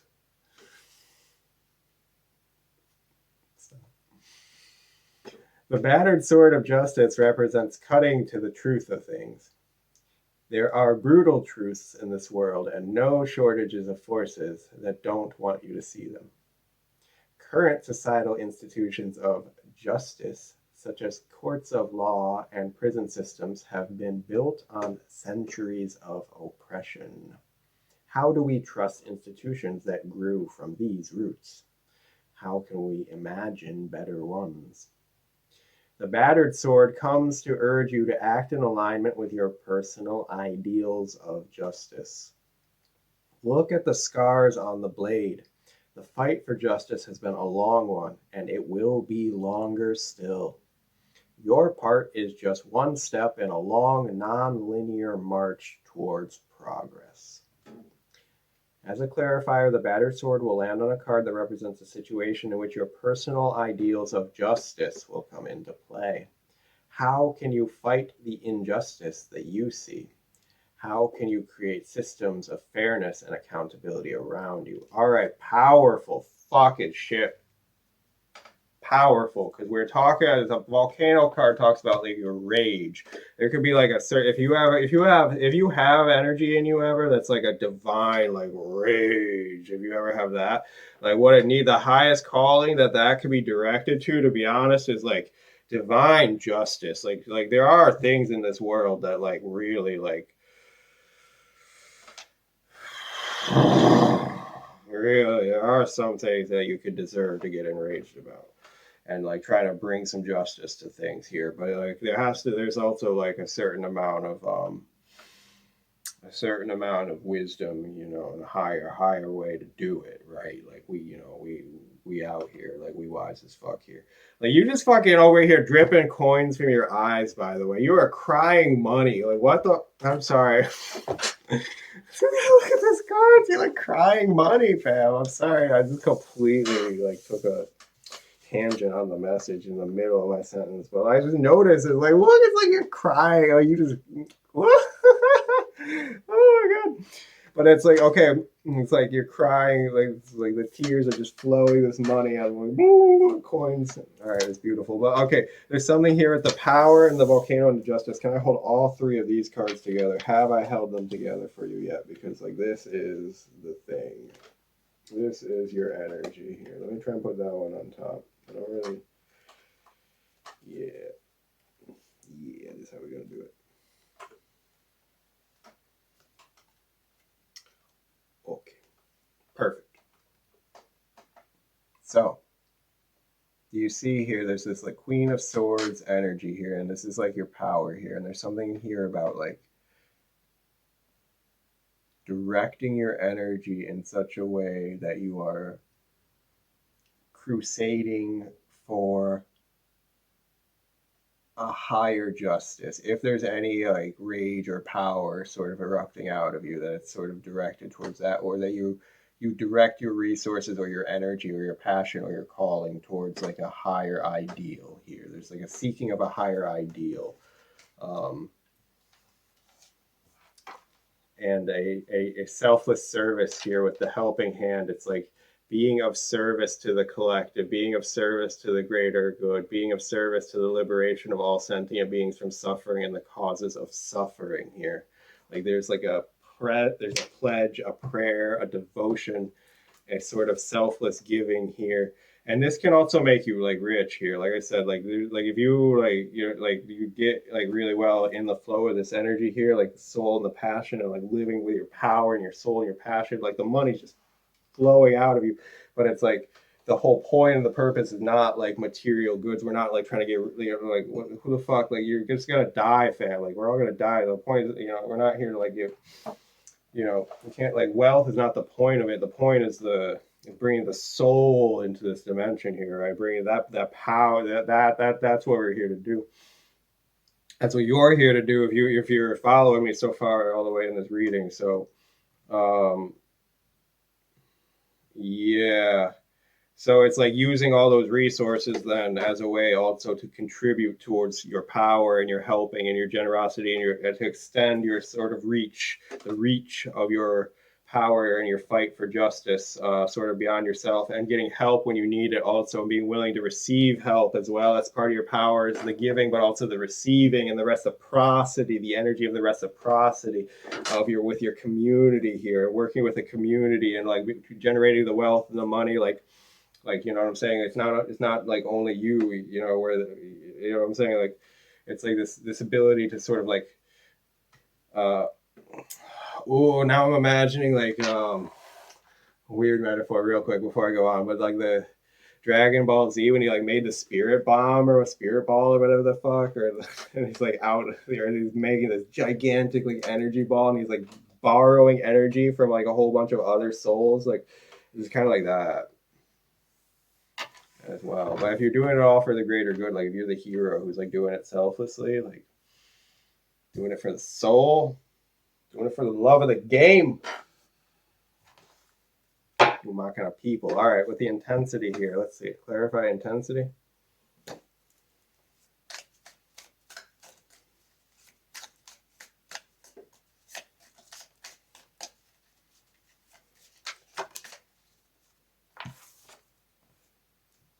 Weight. Oh god. You don't gotta carry it all alone. You don't gotta carry all this weight alone. This is a pretty straightforward message. I don't have to read the book really. All right, you got the weight. The weight is like all of the things you've taken on. You have taken on all of your responsibilities and commitments and daily things and like all the things that weigh on you, and you carry these things and they're heavy. And it's like your life is composed of a whole like bunch of those fucking things that you have to carry. And so your intensity is like weighed down. It's like that's kind of cool actually. Dude, I love it when the imagery of I love it when the imagery on one card blends from a whole different deck. There's like an anchor on your intensity. Do you see? It's like this weight is sort of weighing down. The only like it's like you're having a brake or like an anchor or like the only thing stopping you from just like going like full force speed of light like forward like is that you have this weight holding you down. Right. Right. That's the only thing. But the message of the weight card is because it is the 10 of wands. So it talks the 10 of wands, of course, as we know, is our burdens, and the solution of the 10 of wands is when you finally decide to stop carrying all 10 of the wands and you just put them down. So maybe that's in the cards for you. It's like fully your choice. How much do you want to restrain your own intensity here? It's kind of like, I'm imagining this also like a hot air balloon. Ooh, that's a really cool metaphor. Look at that. It's like a hot air balloon. You know what I'm saying? It's like a hot air balloon, and then the weights that are on the balloon and the sandbags or whatever, and like how if you like drop some of those bags, some of those weights off of the balloon, it just starts to rise. It's kind of like that, like whoop, like it's gonna start to rise if you like drop the weight. It's gonna be like whoop,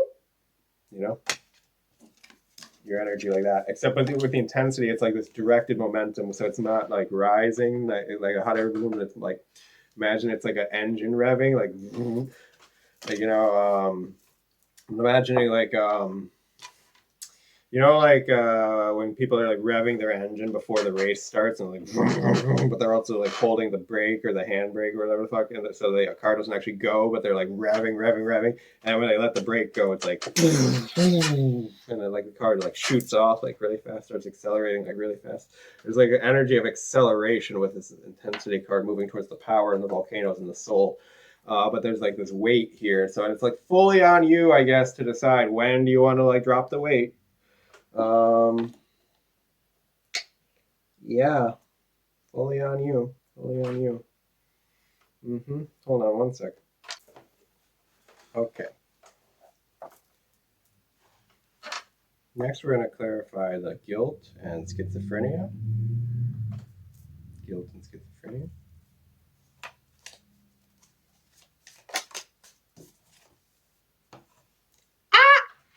The chewed pencils. This is funny. You're working yourself. You overwork and you're doing too much. Is the you doing too much card. I love you. I really love you. Oh my God, I love you. Hold on. Listen, the chewed pencils. Listen to me. Listen for a sec. Your worth is not determined by your productivity. In the Nine of Wands, a man stays up late, working hard at his desk. Behind him are 9 chewed pens and pencils, instruments of his creativity and casualties of his anxious energy. He is tired and pushing himself past his natural limits to meet unrealistic goals. Giving yourself problems. Making your own problems. Unrealistic goals. Overworking. We often overwork because we live in a world that values productivity and career success over all else. Sometimes we push ourselves past what is healthy because we believe that being productive and successful will make us worthy. These motivations are often inescapable. There is rent to pay and mouths to feed, after all. The chewed pencils urges you, even when you are stretched to your limits, to remember that your worth is inherent. As a clarifier, the chewed pencils urges you to consider what your motivations for pushing yourself What are your motivations for pushing yourself past what is healthy? Think about that for real. What are your motivations for pushing yourself past what is healthy?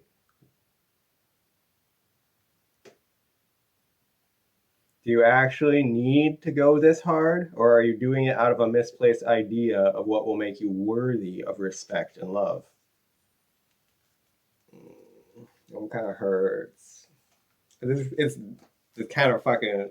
It's like that's your complex. I'm sorry. I'm sorry to be the one to tell you. Like there's something with the mind and the like. There's something like about the value of like, oh, like, are you worthy? You need to do all that. You don't need to do all that, baby, to be deserving the love. Oh, baby. Oh. But it's great if you're like hyper productive or like you're super like awesome. Like fucking, you're awesome. You don't have. That's not like what make you would. You're awesome just for who you are. Do you feel me? Like just for who you are. And then like, if you can, yeah.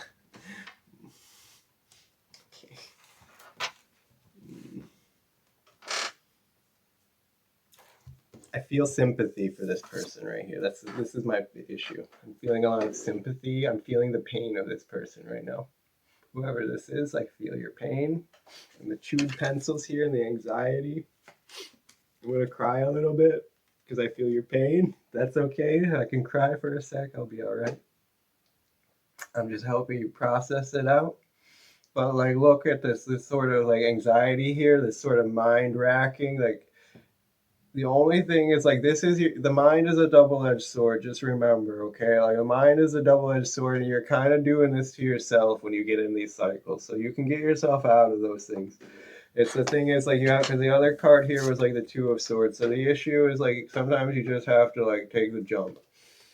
Sometimes you just have to take the jump. But also, yeah, with the chewed pencils, it was talking about like the thing of like the thoughts overall of like about your self-worth of like do you really need to do all that to be worthy of valuable of like worthy of love? And the last card here is the Lovers. Like do you what about like, so we're talking about the Lovers, so worthy of love, worthy of love here. So with the Lovers card, we're going to clarify now one more. Okay, one more clarifier card for the Lovers. Yes. Hold on one second. Wipe the tears away. Whoosh, whoosh. Whoosh, whoosh. Yes, all right. Let's see, what else? The Lovers.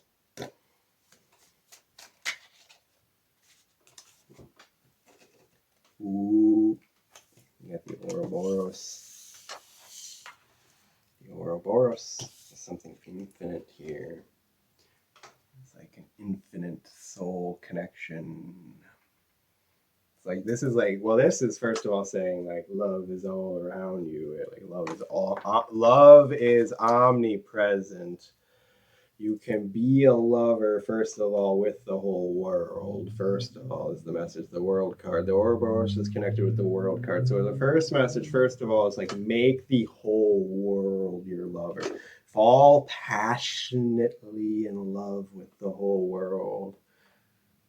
Give your whole heart to the world here.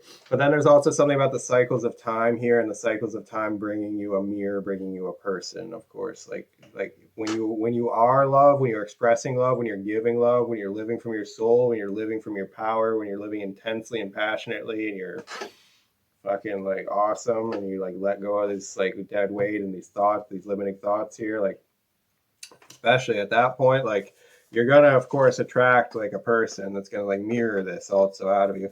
And there's like these two snakes here, like, ooh, this is kind of fucking sexy. Wait a second, wait a second, wait a second, hold on, slow down, look at me, look at me, look at the cards. There's two lovers and there's two snakes. There's two snakes on the Ouroboros. Fuck me, they're fucking. Are they? They could be. They're snakes. We don't know where they're. Oh Jesus! Oh Jesus! We need Jesus. Wait, hold on. I'm sorry. Hold on. Bring it back. Bring it back. Wait. I'm sorry. But no, because there's the Ouroboros is normally one snake, right? You can have one snake in a circle eating its tail. We have two snakes on this Ouroboros card wrapped up eating their own tail. You gotta be kidding me with these synchronicities on these cards. I'm going crazy live on camera for you. Like, what is happening? This is like, there's two snakes. I've only, the normal Ouroboros is just one snake in a circle, but this is like two snakes sort of like wrapped up, intertwined in this weird sort of DNA, sort of like Celtic knot. What are they doing? It's like, this is like Kundalini energy, but like double Kundalini energy. Like, what is happening? The soul, the power, the passion, the intensity, money, fuck, generosity, purpose, justice, like mission. Like, I don't know. There's a lot. Soul, but there's like infinity, like something about cycles of time with the Ouroboros. It is a weird energy, guys. This is a weird one. I don't know who chose this power. This is because it's the soul. So the soul gets weird and intense sometimes. Um, if you didn't resonate with this, I hope this was like at least interesting to watch. I'm gonna wrap up.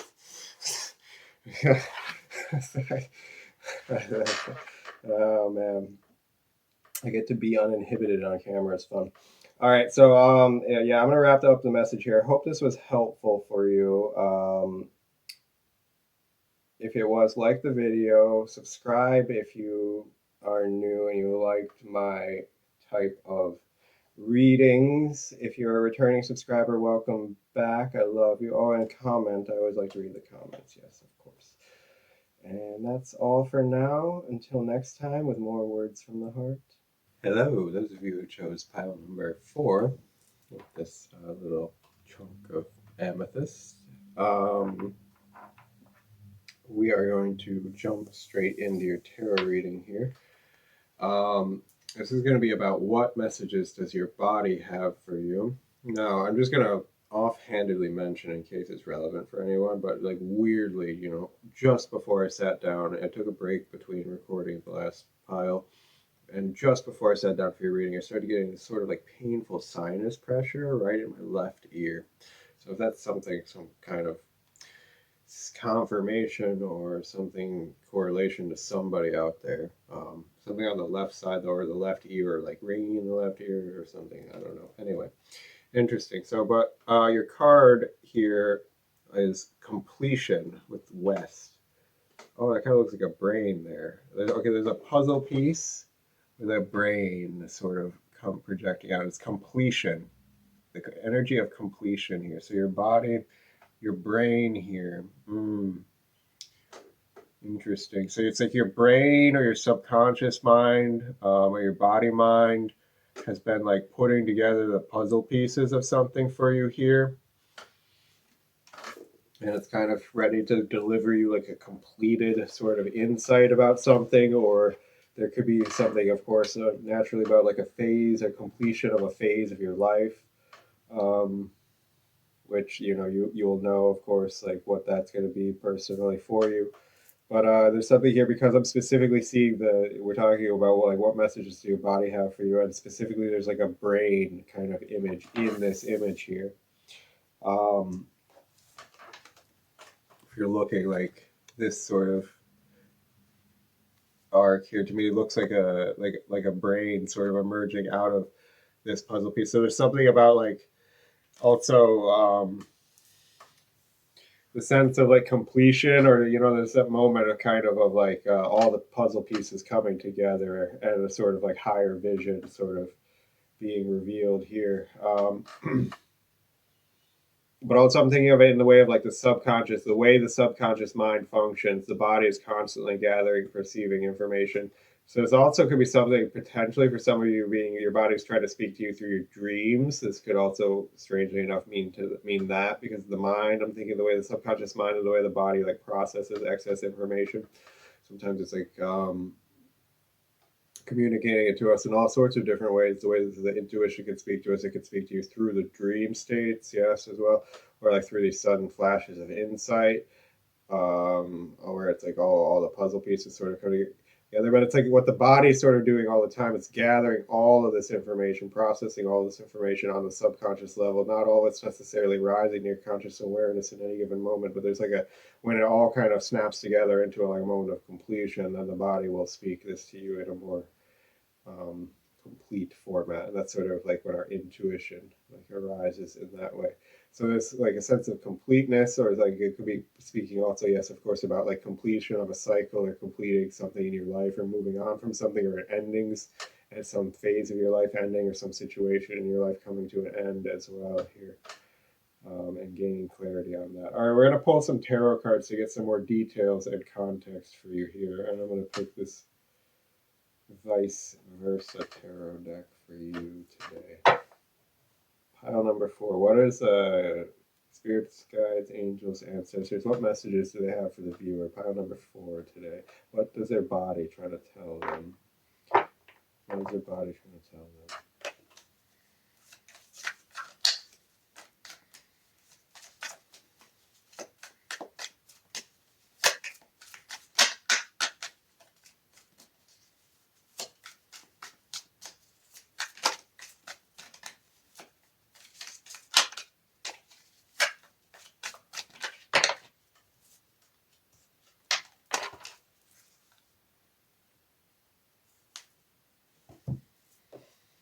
Wow.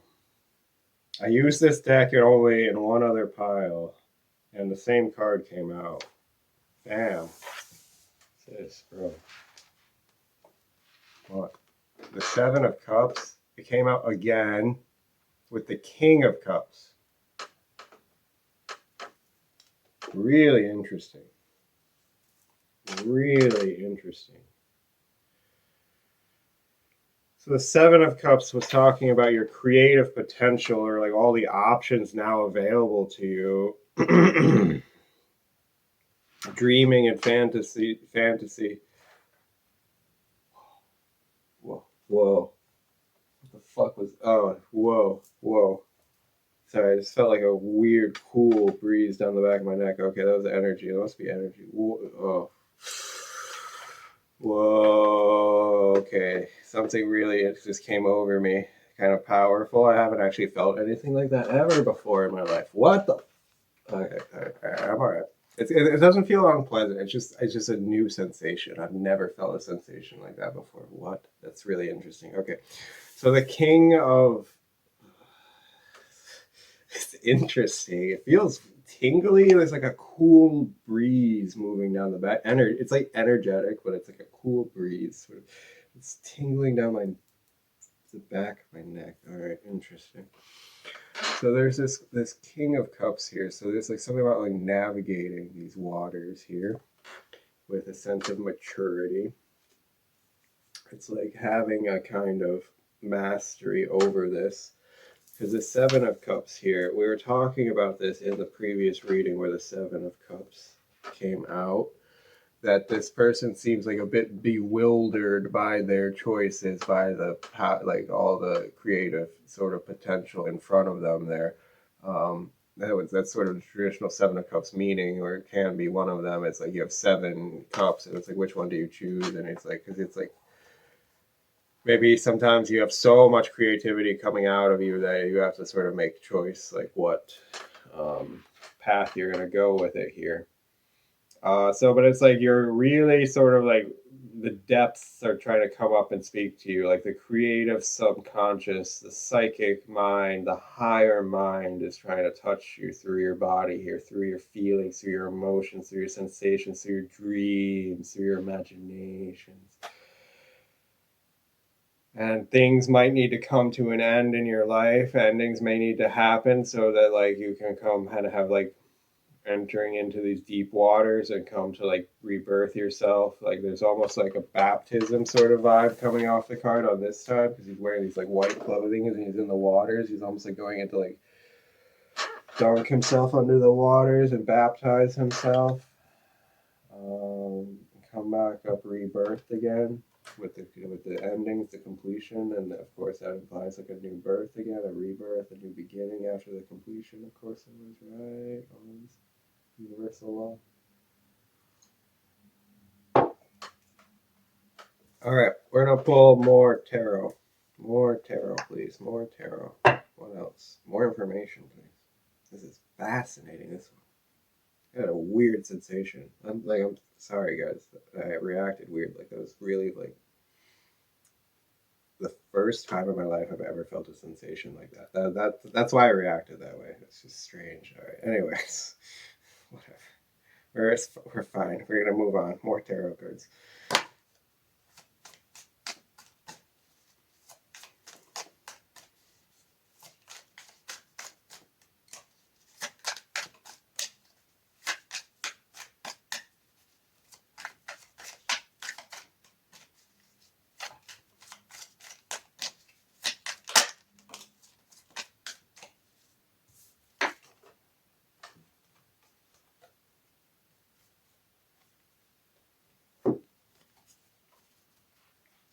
Oh, okay. Well, these all fell in my lap. I maybe do want to show them to you real quick, but I don't know if I want to keep them all on the table or like, well, I don't know. Well, first of all, hold on. The card you got, definitely keeping this one. This is the Knight of Swords. And then I was like, okay, because you got the Knight of Swords, okay. So I wanted to show you because you also got the Ace of Swords here, so there's also a sword.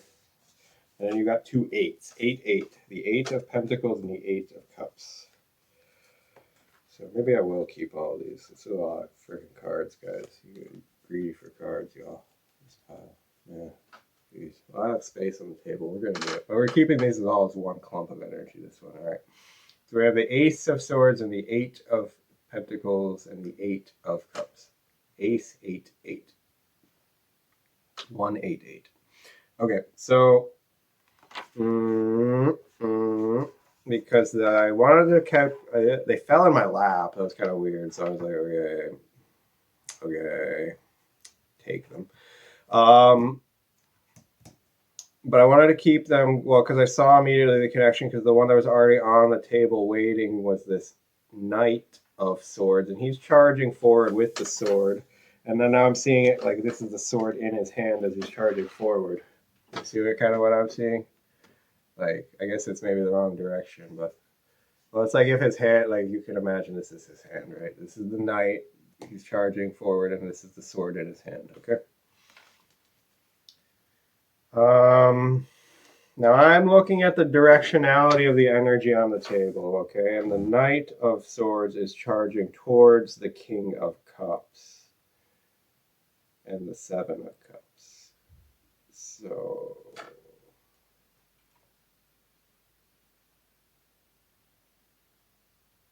what am I looking at here? Hold on. Hold on. All right. So this, like, I'm looking at perhaps two different storylines. This is why. This is like a fork happening here. So I'm gonna have to deliver like two different forking messages. So this may be like for some of you one thing, some of you another thing, or maybe some of you both things. I don't know. You figure it out for yourself. Okay. But there's some of you like this Knight of Swords is your own energy, and some of you this is going to be actually a different person, like actually coming towards you.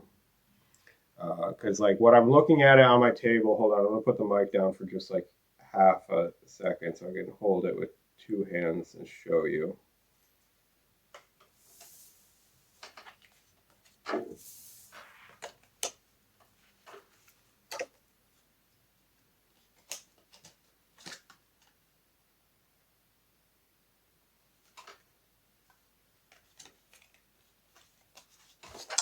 Guys, I'm sorry.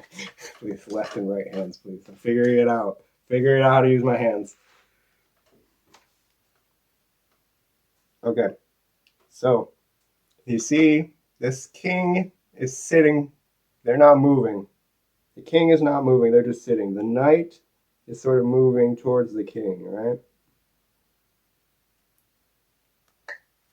This is how I'm seeing the energy. It's moving this direction. This one's not moving. It's static. And this one's moving towards it. Okay? I hope that showed well on the camera because I can't really see what the camera can see. I'm just like holding them up. So I tried to illustrate that, but the king is sitting still. The king is on his throne. His throne is static. He's just sitting there in his energy, right? And he's sort of like navigating this like emotional depth. And then there's this knight energy coming towards it, like with this sword of truth. So the truth being like a higher vision or a message or something here.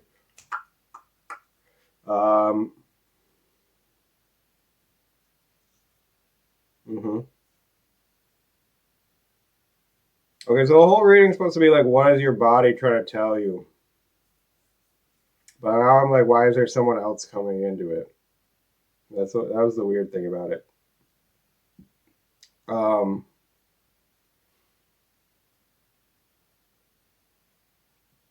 oh, okay. Well, for some of you, someone else coming into it could be a medical situation or a better like a doctor, or someone giving you information. With the Ace of Swords, it could be like someone coming in and delivering information. The Knight of Swords, like a sudden arrival, or fast arrival, or swift arrival of some type of information. That could be relevant for some people. If it's related with like a health thing in some way or the body in that kind of way.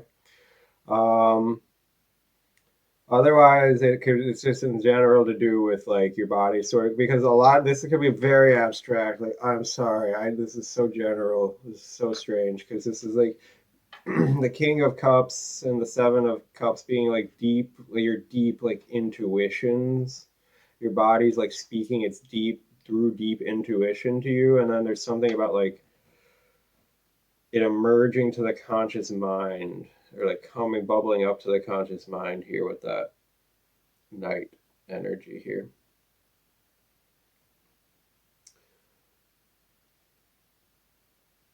And it's something about with the two eights here, it's about your like career and legacy with this sort of eight, like the work. So this could, again, this could be, we're talking about completion and endings, and now we have the eight, eight of cups. So this could be a confirmation for some of you if your situation does involve the ending or walking away from some type of situation. And then this Eight of Pentacles, especially being relating with anything work life or career life, like this would be like double, triple confirmation for you if that's your message in particular. But this can be, and just in general, though, this kind of side of the Eight of Pentacles talks a little bit more about like the investment of like value and time and effort into like the future generation or into like legacy or something. With the sun sort of appearing here. Oh, that's weird. Look, there's a child on both cards. Look at that. I'll hold it on this side. I'll switch it around so you can see it a little bit more clearly. But like, look, there's a child on both cards, and they're kind of almost sitting the same way or standing the same way. Well, one's sitting, one's standing, I think. But yeah, like there's a child on both of these cards, and you know, on this other side of the Eight of Cups, there's not a child; it's a man walking away. The typical. But this side, there's a child, and on this side of the Eight of Pentacles, there's a child. This is the vice versa tarot. So both of these cards, there's not normally a child, but we're looking. Both of them came on this side where there's a child. So some of you, this could be relevant, especially if your situation is involving like considerations of like a child here. But in general, that could also be like your inner child or finding fulfillment for that, because this is sort of on the side of the eight of cups here. This is, it shows this. There's this the shooting star here in the sky. So this is talking about like making the inner child and the inner child's dreams, your heart's deeper dreams, and like making those wishes come true here for yourself, and like putting in the work to do it, or having had already put in the work to do it here. Something like coming to like a completion point here with that. Or yeah, there's something really beautiful about that, like putting in the investment for that. We haven't done any clarifier cards. That was just a lot. That was just like a big bunch of a lot, guys. You make me pull a lot of cards. Hold on. I came out with more than everyone else had. I got a lot more cards than everyone else. Jeez. All right, we're gonna clarify these still with this other deck. We're gonna clarify the completion card with the west directional west completion number 4. Clarify, please.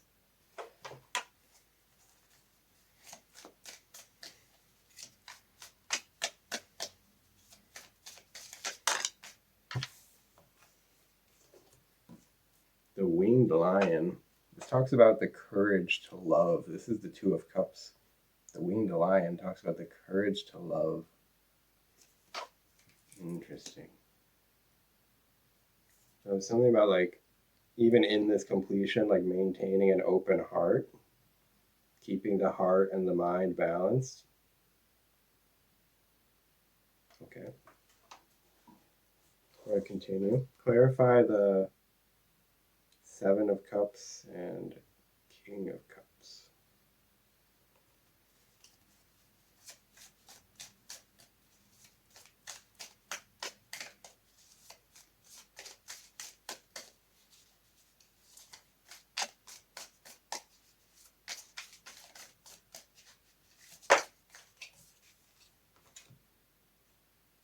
Oh, Jesus Christ.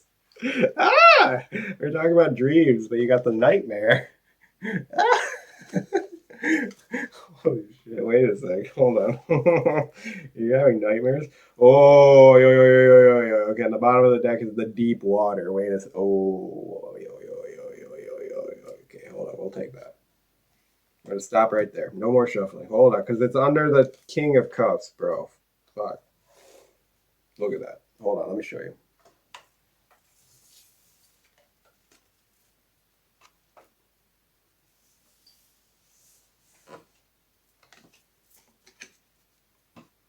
And then the Seven of Cups, and then the Nightmare. The Seven of Cups being like this card of like dreams or illusions or something, and then but you got the Nightmare. Ooh. Okay. Okay, the deep water talks about like the collective unconscious, and the king being kind of, this is so beautiful. I had to take this card. It was on it, like it was on the bottom of the deck. But look, these are exactly the same card. It's just like the one doesn't have the throne in it, but it's like the same thing, like the same color scheme. It's the ocean. It's the deep water.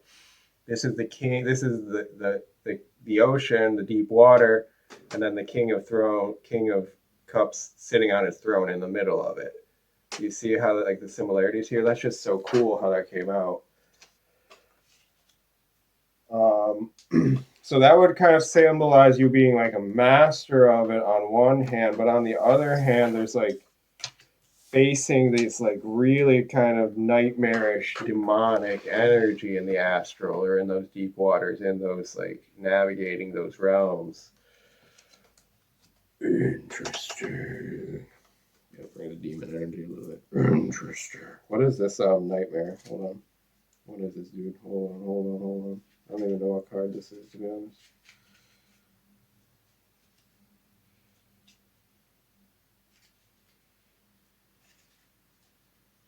Oh, it's got to be like the nine of yeah, it's got to be the nine of swords, isn't it? The anxiety card. Bet. Yeah, I didn't know what it was. I was gonna think for like 2 seconds. Use your brain, man. Gosh, use your brain. All right, the nightmare, the suffocating night goblin.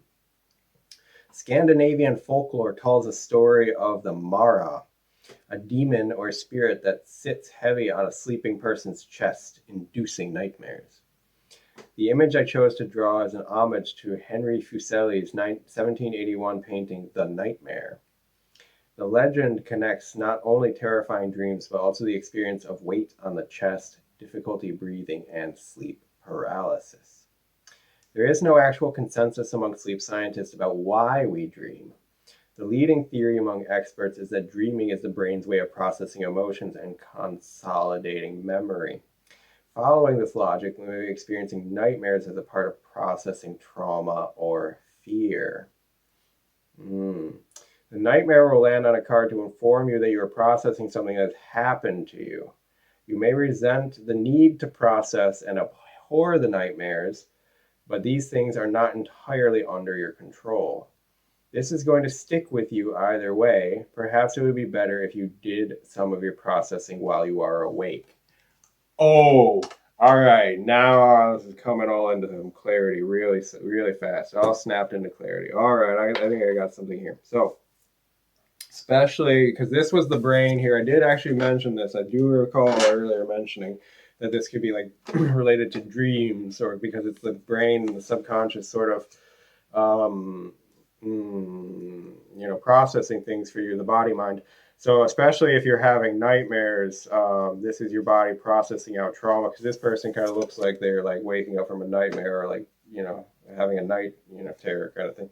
If you look real close on their face, I don't know if you can see it clearly, but you know, so I could see them having a nightmare for sure. This little night goblin, this night terror, like or so if you're having that, like that's your body processing out the trauma, your mind, your body processing out trauma. I know it might, you know, kind of fucking suck that to do it that way, but your body's like smart. It's trying to help you. And it's especially related with love, relationships, ways you've been hurt in connections, because this was the Two of Cups clarifier here, and the completions. It's clarifying the completions, so endings, pain, like endings that have happened to you in relationships, could have left trauma in your system that the body mind is clearing out now. And you can do that healing work a little bit more consciously. You could become, instead, if you don't want to just like suffer nightmares, if that is you, you could take a little bit more conscious effort here. Do the King of Cups, do your healing work by the light of day, using your conscious King of Cups energy. Be a master of your own deep waters. Go deep diving in there. You know, do the healing work for sure. If you're the King of Cups, you probably know how to do it, but let's just say it like, yeah. All right.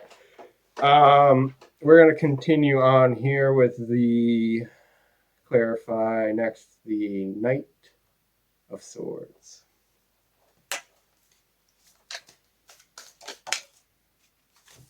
No, you fucking shitting me. You fucking shitting me. There's only a couple of cards. I swear to God, you got now the Stormy Sea. You got both, the only two cards that are talking about like oceans and water. What is with this? Whoa! Whoa! Yeah,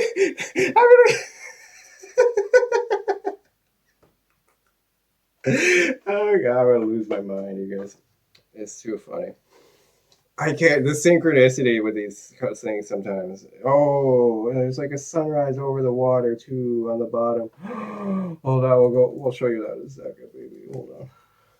Oh my God, guys.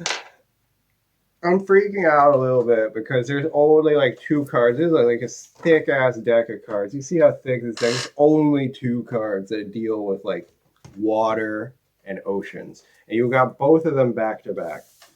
So this would be the King of Cups and the Queen of Cups came out back to back. And earlier we had the Two of Cups. I'll just say that, by the way. So this could be like the ending of a relationship, perhaps, for some of you. Or reflecting on past endings of relationships. Is your body like processing these things right now? This is going to be a pretty strong message. If this is not your message, like then you click the wrong pile or something, because this is pretty clearly coming out like strongly now as this message here. Your body's like processing something about like the endings of something previously, helping you to clear out your system here. Because okay, now you have this Knight of Swords kind of moving over the stormy seas. It's almost like he's flying over the stormy seas, because you see, like he's like kind of taking this flying leap, and you can kind of see the clouds are stormy. It is kind of stormy on the Knight of Swords card here. Oh, excuse me, I'm helping you process that energy. Oh, it's heavy energy. Oh, stormy seas. All right, we're gonna read. I'll read the Stormy Seas card for you here. This is the deep water was the Queen. That was the Queen. All right, so we had the King of Cups clarified by the Queen of Cups, but then the King of Cups also came out. So the King is the Stormy Sea. It says a tumultuous environment. The King of Cups is an archetype of emotional resilience and stability. He floats placidly on a stormy sea, the choppy waters representing an emotional environment that is erratic, turbulent, and dangerous. Fish leap from the water, representing intrusive thoughts and feelings forced from the unconscious to the conscious. The stormy sea represents a setting of tumultuous and unstable emotions. These feelings could be yours or the emotions of people surrounding you. You may feel every wave, or you may be so used to the storm that it barely feels like a storm at all. The King of Cups sets an example of weathering the storm, floating above the fray and balancing his emotions. Sometimes this is the answer, but other times you need to row like hell towards shore. It's kind of like what the Knight of Swords is maybe doing. It's like running like hell towards calmer waters. Actually, interesting. Maybe you need to take a more active role in that process of running like hell, using your mind, mental process to bring those emotions into balance. Oh. The stormy sea as a clarifier will land on a card to identify it as a source of instability and emotional stress. Alternatively, it can describe a card as heavily influenced by a volatile emotional environment. So your mind, your mental processing, the running mind here is kind of the source of your... There's like a feedback loop here, actually, kind of weirdly. So we have, interestingly, kind of, on this side, we have the King of Cups and the deep water, and it's kind of like we're seeing the calm ocean, the calm side of the emotional things when you're sort of in mastery of it, in the real the healthy King of Cups energy, and it's all balanced. And then this other King of Cups energy, where it's not actually the King of Cups ruling it, it's the Knight of Swords. It's actually the mind sneaking in. It's not your... Oh, now I'm getting a throat block. Oh, wait. Hold on. Let me drink some water.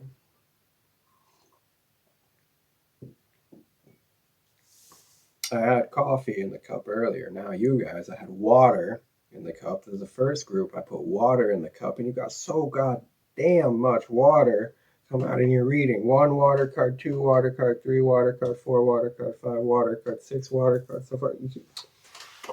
Whoo, so much water. Okay, so this is when this is how your oceans of emotions be when the ruler of your castle is not your King of Cups, not your higher mature self here, but rather you let the fucking monkey mind, the ego mind, the logical mind, the rational self, the smaller self, they're like the Knight of Swords kind of thinks he knows everything, kind of little fucking ego confident, cocky little bitch sometimes about it. I'm sorry, it's rude language, but just being comical. But just making fun of the mind, though, like, you know how your mind be sometimes, because the Knight of Swords kind of comes off like arrogant sometimes, or thinks it's like a bit of a know-it-all energy, or like situations where we kind of rush in thinking like we know something, but it's like the energy of the mind sort of. Yeah, but there was also the message with this of like moving away from the thing towards calmer waters here, because like I said, there's a directionalness to the energy. So it is kind of like using the best capacities of your logical mind to also come into like emotional balance here.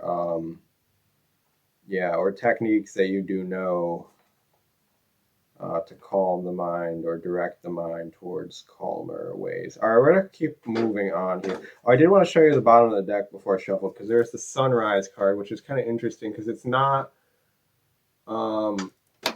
like strictly related to the water at all, but there is on the front of the card like a lake, and the sun is like rising over a body of water, which I thought was kind of cool. So there is like hope over it, because the deep water is showing the moonlight side of things. We're talking about the nightmare and the moonlight and the deep water and the stormy sea.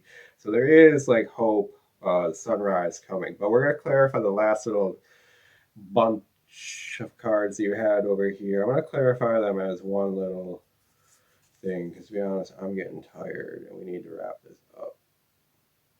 Yep. All right, last message. Clarifier cards for the last little chunk here.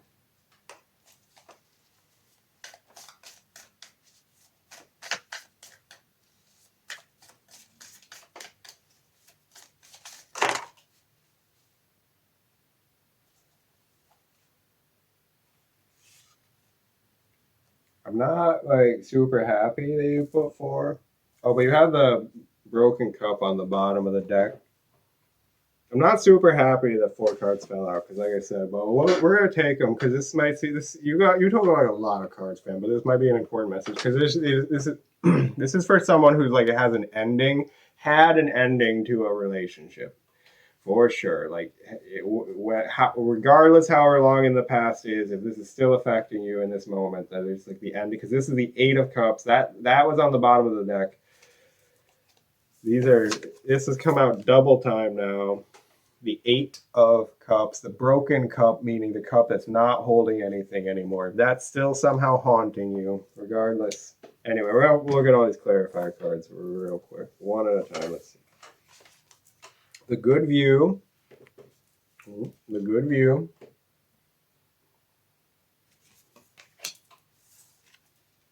The crossed keys.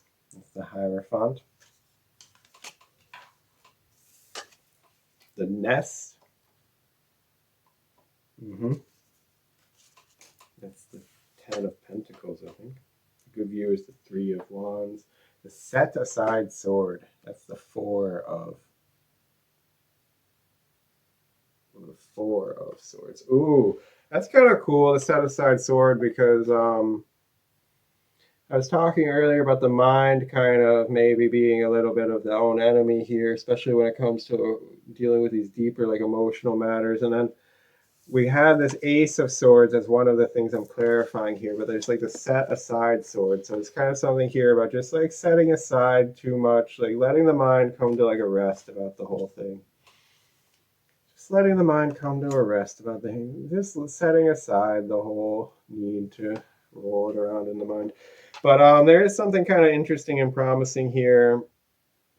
Like I said it before, I showed you previously on the bottom of the deck. Sunrise card. Now we have the good view. The good view, we're also seeing a sunrise. The good view talks about it's the 3 of Wands, and it talks about the ships that are coming in.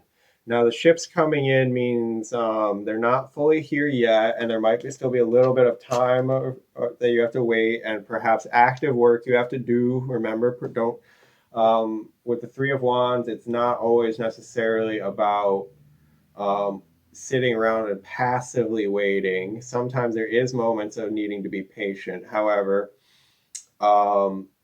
there's always, with the wand suit, action steps that need to be taken, and you can never neglect the action steps if you want things to move forward in the suit of wands.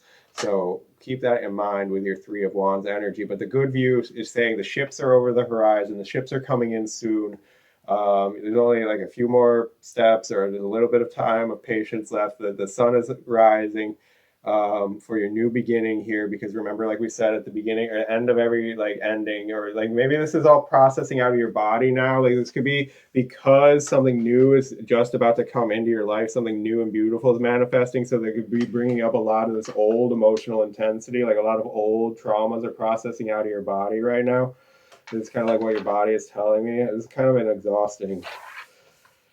emotionally exhausting thing for me to move through here with you, but also I'm probably moving through it with you a little bit personally anyway. So we're going to continue on, because I want to show you the last 2 cards here with the cross keys and the nest. So this is kind of beautiful. This is like a happy sort of family. This is the nest. The nest energy is the happy family, and the cross keys is the Hierophant. So there's something about that. Well, it talks about there being like the key to a solution to a situation. But in general, it's like the Hierophant energy. And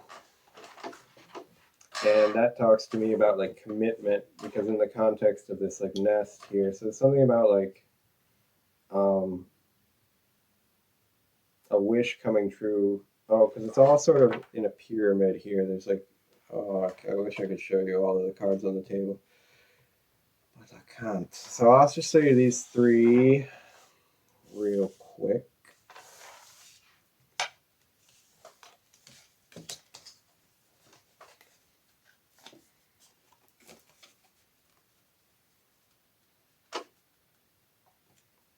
Okay, because this 8 of Cups, this particular 8 of Cups, remember I was just saying they kind of like making the wish on a star, and the wish coming in. And the wish here is for like this happy home, this like nest, this sort of like, yeah, this sort of like future, promise for the future here. So that's coming in for you, like with this good view. It's saying like that there is a lot of beautiful hope for your dreams coming true, and the promise of the future, and your hard work, the time and work and stuff you've invested is absolutely paying off, and you are entering into this new cycle, and it is kind of like just over the horizon here. It's like maybe like for the ships to come in. Oh, dude, bro, sis, fam, oh my God, look, we got 3 cards in a row actually where the ocean is featured. Look at this. Look at this. Look at this real quick. Oh, oh my God, I'm going crazy.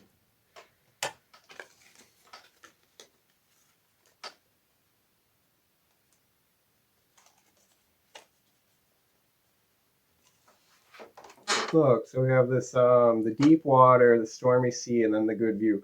So it's like there's three cards in a row in sync in sequence on the table where it's like the ocean. So the cards are all blending into each other, but there's like in the middle there's this stormy part. And it's like, well, of course, the ships are not gonna like arrive into the harbor like while it's stormy. Like you gotta wait for the storm to clear. Um, Yeah, interesting. But yeah, what is the messages from your body? Your body's processing out this like energy, perhaps through nightmares. Or but you need to do like conscious like healing and processing and releasing work. Maybe you need to get some rest because I'm getting so fucking tired, guys. I'm gonna go take some rest after this myself. Because you have this four of swords, it's like set aside the sword, set aside the mind, all the mental work. You've probably done enough. Probably the message I'm getting now, like we've done enough mental work today, guys. Enough mental work. We can set aside the mind, set aside the sword, take some rest, take some rest, take some rest. All right. I'm going to end the message here. You got a lot of good things coming in, a lot of beautiful things coming in. Your future is promised here. You have your little nest, you have your crossed keys, the keys being the promise here. Um, you just have to move through this like this emotional somatic purging here with your emotional body, purging the past pains, failures, disappointments, hurts of other relationships, intimate connections, things like that. Okay, so we're going to end the message here. I hope this was interesting or helpful for you. If it was, please click the like button. Comment down below. I always like to see your comments. Subscribe if you want to see more content in the future from me. If you're a returning subscriber, welcome back. I love you. And until next time, with more words from the heart. Bye.